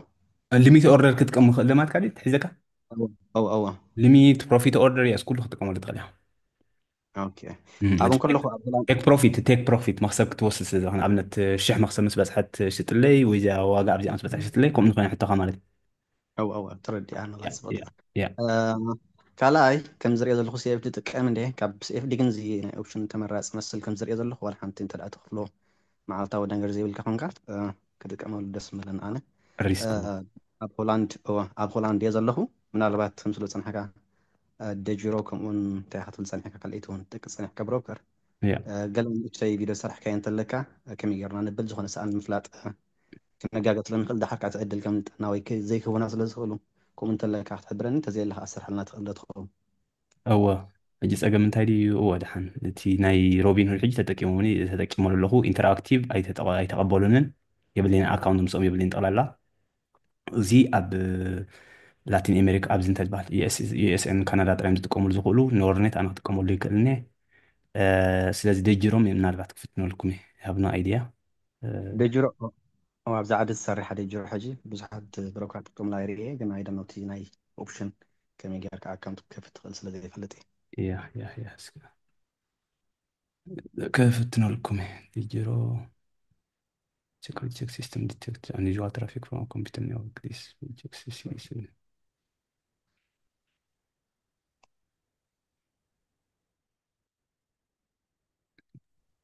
كفتنولكم إلى حن سمرة أوكي كريلكم أبي يوتيوب تأتيهم جن anyway أوبشن ستايل كذا صحيح كاي مسألكم خوني أبغى يترسعوا يا أخو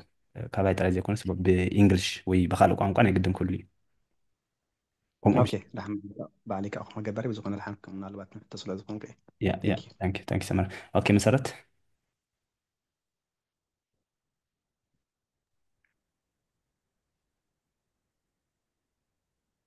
سمعك نادنا جرب كيف تدوم مسرت دمسك هذا في تال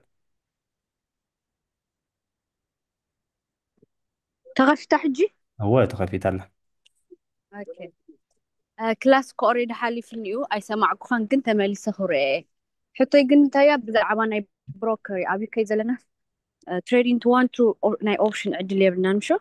روبين هود اكونت كسدلكم ولا تريدين تو وان تو سلسة برك قال هو بناخذ يوم كسدلكم دي بناتي تتقم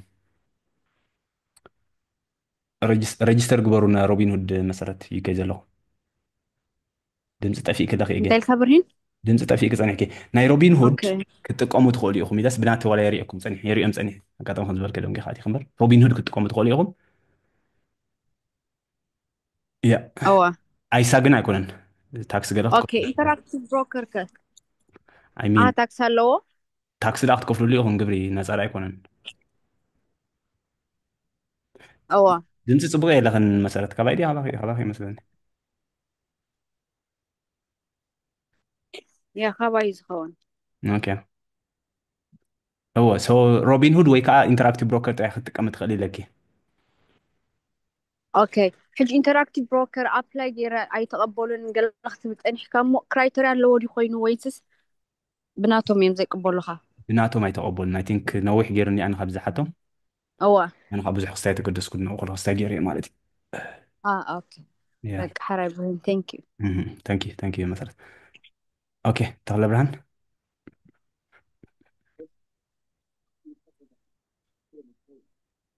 انا سمعك انا هيدفون ويقال غير كايت له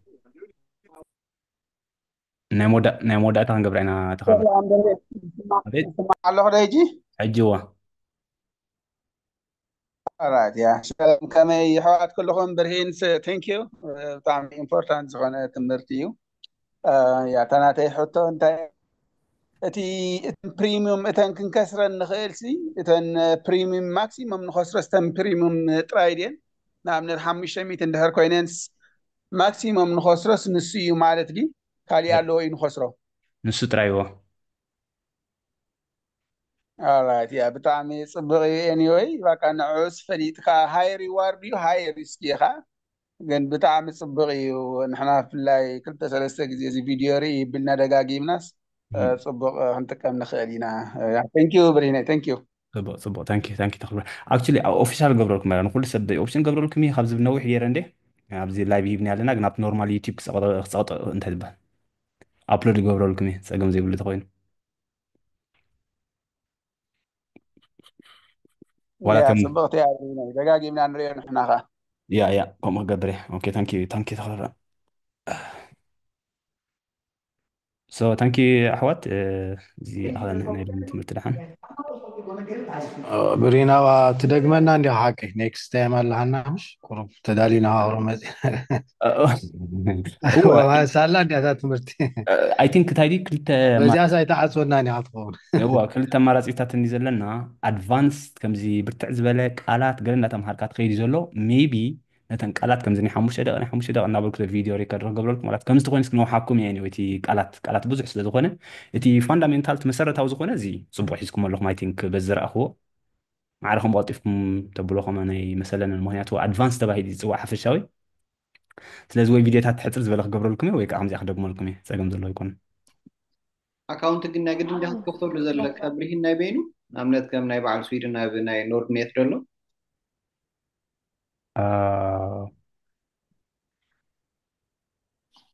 አይ ቲንክ ኣብ ባዕላይ ናይ ባዕሉ የለን ናይ ኦፕሽን ኢልካስ ስም የለን ኦኬ ክደልዮ ፀኒሐሲ ክረኽቦ ይከኣል ናብቲ ናይ ኢልያ ኣብ ኤውሮጳ እስከ ድምፂ ክስተንገባ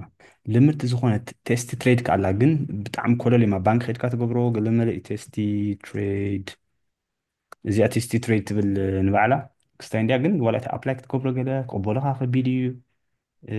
እምበር እዚኣ ኣብ ችልለኩም ኣብዚ ናይ ኤክስፓየሪ ገለገለ ትሪኦታ ኣለኹም እዚኣ ሕጂ ድሓን እያ ካብታ ክትጥቀሙላ ትኽእላ እያ ሜንሊ ንኸምኡ ብዙሕ ዝበለ ገንዘብ ካብ ከኽፍሉካ ክኽእሉ እዮም ናይዛ ዝበልካያ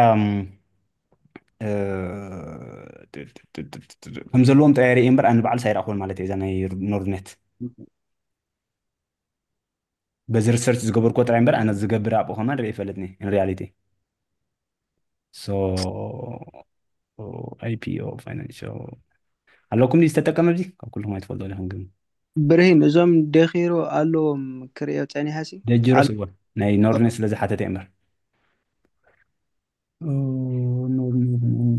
ኦፕሽን ንዓና ኣብቲ ናይ ግሩፕ ክንዘራርብ ኢና ብርሂን ከይነብለካ ከምኡ እንተጌርና ከዓ ዝበለፀ ብርሂን ኣብያ ሓንቲ ሓፃር ሕተለትንና ረቢኖት እንደ ኦፕሽን ድሕሪ ተቐቢሎምና ዲስኣክቲቭ ጌርና እቲ ኣካውንት ከም ብሓድሽ ኣካውንት ክንከፍት ንኽእል ታልካ ትገርገም ኣካውንትና ኦፕሽን ንድሕሪ ተቐቢሎምና مثلا ሕጂ ኦፕሽን ተቐቢሎምና ይብል مثلا ሓደ ዓመት ኣንቢቤ ነይረ ሓደ ዓመት ፀኒሕካ እዩ ዝብል እና እቲ ኣካውንት ዲስኣክቲቭ ጌርና ካልእ ኣካውንት ክንከፍት ንኽእል ምስኦም ምስ ሮቢን ሁድ ማለት ዲ እዎ እቲ ቢያ ነስኣና ኣይፈልጣኒ ሚን ከምኡ ዘጋጠመ ርአ ይፈልጥኒ ሶ ኖ ኣይድያ ኣብ ከምኡ ናይ ሮቢን ሁድ ማለት እዩ ኣብ ሮቢን ሁድ ብሬን ኣማራፂ ባይ ሴል ኮል ፑት ይብል ኣሎ እተን ክልተ ተጠቀም ባይ ምስ በልካ እያ ከም ተኸሪእኩም ፀናሕኩ እታ ሰል ትብል ግደፍዋ ኣድቫንስ ያሳይት ኣለኩም እየ ኢለኩም ባይ ኮል ወይ ከዓ ባይ ፑት እየን ሰለ ሰምዓን ለካ ሰለ እያ ተረዲን ባይ ኮል ባይ ፑት ኦኬ ኮል መጀመርያ ንገዝእ ድሓር ክሸጦ ሚን ኮል ኢለ ባይ ይብላ ማለት ከማ ዘይኮነት ስክሪንሾት መኮስታ ዝተመፅያቶ ለይዘና ዕብየ ከሪአኩም መጠን ኣይፓድ ናይ ዩኤስኤ ኢኹም ብፍላይ ተሓትት ነበሩ ባይ ኮል ኦኬ ባይ ትብል ከላስ ዊን ኮል ዊን ከዓ ፑት እያ ትመርፅ በቃ ካብ ክልቲአን እያ ወይ እቲኣ ትወስኽ ወይ እቲኣ ትጎድል ማለት እዩ ሴል ልካ ትንሽ ሸር እንተትገበርና ጥቡ ነይሩ ከም ዘልከን ኣካውንት ከይተዕጥወና ዝኩሉ ተማሂርና ግዜ ግን ዓቕሊ ክተድልየኩም እየ ማስ ህወ ብዙሕ ክሳይ ስለ ዘለኒ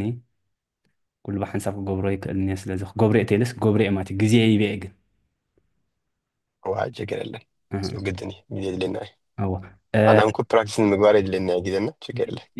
ያ ግዜ የድልይዎ ታዊኽካ ዝኸውን የለና ብዓለም ኤኒ ብዓቕሊ ኣብዚኣ ላትካሰለ ባይ ትብላ ባይ ኮል ወይ ከዓ ባይ ፑት ኢኻ ትብላ ባይ ኮል እንተይልካ እያ ንኣብነት እዚ ዕለት 16 ተብል ዘላ ብዕለት 115 ትበፅሕ ኢልካ ተገዚእካ ኤንቪድያ ብሕሳብ ክንደይ ክትገዛ ኢኻ ሕጂ ብሕሳብ 20 ቅርሺ ማለት እዩ ከባቢ እዚኣ ሕጂ ትውስኽ ኢልካ ኣለካ ማለት እዩ እስካ ሰለ እያ ትውስኽ ኢለ ኣለዋ ሕጂ ትውስኽ ኢልካ ኣለካ ማለት ባይ ኮል ሓንቲ ከዓ ባይ ኢልካ ፑት እዚኣ ፑት እየ ገይርያ ዘለኹ ባይዘወይ ኮል እዚኣ ፑት እየ ገይርያ ዘለኹ ድሓን ኮል እያ ሞር ኢምፖርታንት ማለት ትውስኽ መብዛሕትቲ እየ ክስታይ እወ እንታይ ዲ ከም ሳይንስ ሓደ ተደምሮ ሓደ ክልተ ኣይኮነን ማለት most of the time ግን የስ ኣይ ቲንክ ውስኽ ኢልካ እምበር ኣነ ውዒሉ ሓዲርዋ ብፍላይ ነዊሕ ግዜ ትወስድ ትኾንካሲ ፕሮባብሊ ናይ ምውሳኽ ክስታይ ዘሎ ብዙሕ ገንዘብ ዘለዎም ግን ዝበዝሐ ፑት እዮም ዝጥቀሙ ምክንያቱ ኣንፃር ከምቲ ሪስክ ክጥቀምሉ ስለ ዝደሉ ገዚኦም ስለ ዘለዉ ዕላማ ኮል ዘይኮኑ ገዚኦምስ ብዙሕ ብርኪ ስለ ዝገለዎም ናይታ ትካል ኦፕሽን ዘይኮነስ ኖር ኣብነት 1 ሚልዮን ብርኪ ናይ ተስላ ወይ ናይ ኤንቪድያ እንተሃልይዎምስ ዕዳጋ ሪሴሽን ከጋጥሚ ገለ ክበሃል ከሎ ምናልባት ኣብቲ ሪስክ ንመድሓንስ ፑት ኦፕሽን ክግቡ ይኽእሉ እዮም ይጎድልን ከዓ ይትሕዝለዎ ማለት እዩ اوكي حجي مينيمايز كستاي بالانس قبروا له لا minimize تخسروا the لا risk تخسروا yes mainly put نخوم تتقى أرديني Mhm. اوكي حجي زي عسر جعت ناتي بسبعة حمشن حانت شير هسا نحنتيا even هو هو بايكت فلا times خلخا 100 بايكت فلا خلخا جن نحنت تجزأ تخلني خا مئتي أتجزأك أوتوماتيك هو نحنت ميتي زي حجي عسر جعت شحن ساعة يخفل شحن ساعة مئتين سبعة خمسة يا شحن جعت ميتين خفله شحن ساعة نحانت شير هذا يا حجي بقى ميتين عسر تحمشن يا زلمة حجي ناي ام امبيدي حجي كندي يا زلمة عسر تغلطان 210 تغلطان حجي انا 210 تحمشن ستبصحي لي بالزلو زي تعزلو نو علت عسرت شدشته ورحادة كتشن عسران شدشتن كبتصح كله تحت 215 نمبر لعلى 215 هاي تبصحني الكاتب او بوتي غير كذا كل يس اب كل تغينا كل انت خوين جن لعلى 215 كل انت لك حتى 215 انت خوينات كل تجنزب زي قفلك وتخسر لك دمتنا من هذا الاخوات يا دمت استيقون يا 215 كنت انت لك تحت 215 تخون لعلى تخوينا كنت كسر خازي بريميوم زقفلك كل انت لك جن تحتي اخت كون الله لعلى تخوينا كل انت لك تحتي تخوينا كسر خا لعلى اخت كون الله كسب مالتي سلازي كل كابون لعلى تخون كنت كابون تحت تخون مالتي بحث الزبان حجي كغسب كله هو برهين سوري ناي موداتا 210 تحمشن ديلي 210 4 تغينا حجي ات ديفرنس 210 تغلطن يا زلا سلسة له ديفرنس 3 تايمز 100 سلسة متخسب له مالتي it depends ኣብ ታይሚንግ ከም ዝበልኩኹም ሰለስተ ነገራት ክፀልዎ ክእል ኢና ዋጋ ናይ ሓንቲ ብርኪ ናይ ሓንቲ ኦፕሽን ሰለስተ ተቕፀልኩም ፀኒሐ እቲ ኢንስትሪንክት ቫልዩ ወይ ከዓ እቲ ኤክስፓየር ዝኾነሉ መዓልቲ ኣሎ ኦኬ ስለዚ ከምቲ ኣብነት ከሪእኩም ፀናሕኩብስ يا ندا غربة خيط كله نابتي اكسبير እያ تواقع ندا قد خيط ዳጎደለ ይጎድል ማለት ስለዚ ብዙሕ يقول ነገራት ክፅሎ ክእል እቲ ፋንዳሜንታሊ ግን የስ ክትውስኽ ዘለዋ ሃሳብ መክሰብ ንክትሉ ስለዚ ሰለስተ 400 ትበፅሕ ኢልካ ንኣብነት ተዋፊርካ 300 ከላ ፅባሕ እንተበፂሓ ትልካ ትኸስቦን ድሕሪ ወርሒ እንተበፂሓ ትኸስቦን በበይኒ ፅባሕ እንተበፂሓ ፅቡቅ መክሰብ ትረክብ ኣለካ ምክንያቱ ቀልጢፋ ኣብቲ ዕላማካ ተሃርመልካ ስለ ዘላ ማለት እዩ እንዳቀረበ ቀርብ ከሎ እቲ ኤክስፓይሬሽን ደይ ወይ ኤክስፓየር ዝኾነሉ መዓልቲ ግን እቲ ክብሪ ናይ ገንዘብካ እንዳወሓደ ክኸይድ ትፅበዮ حجي تتخصبها تايمز 100 ذا سيم تايم عند الشير 100 سلازونه حجي بعسر تتوسعها تايمز 100 شيء تغصب الله مالتي it's not as simple it's not as simple يا ترديني تي بتن لوجيك سلسته بتن بلا الله سلسته زلوت تسلسل نزر له هو يا اوكي ኖርማሊ ግን የስ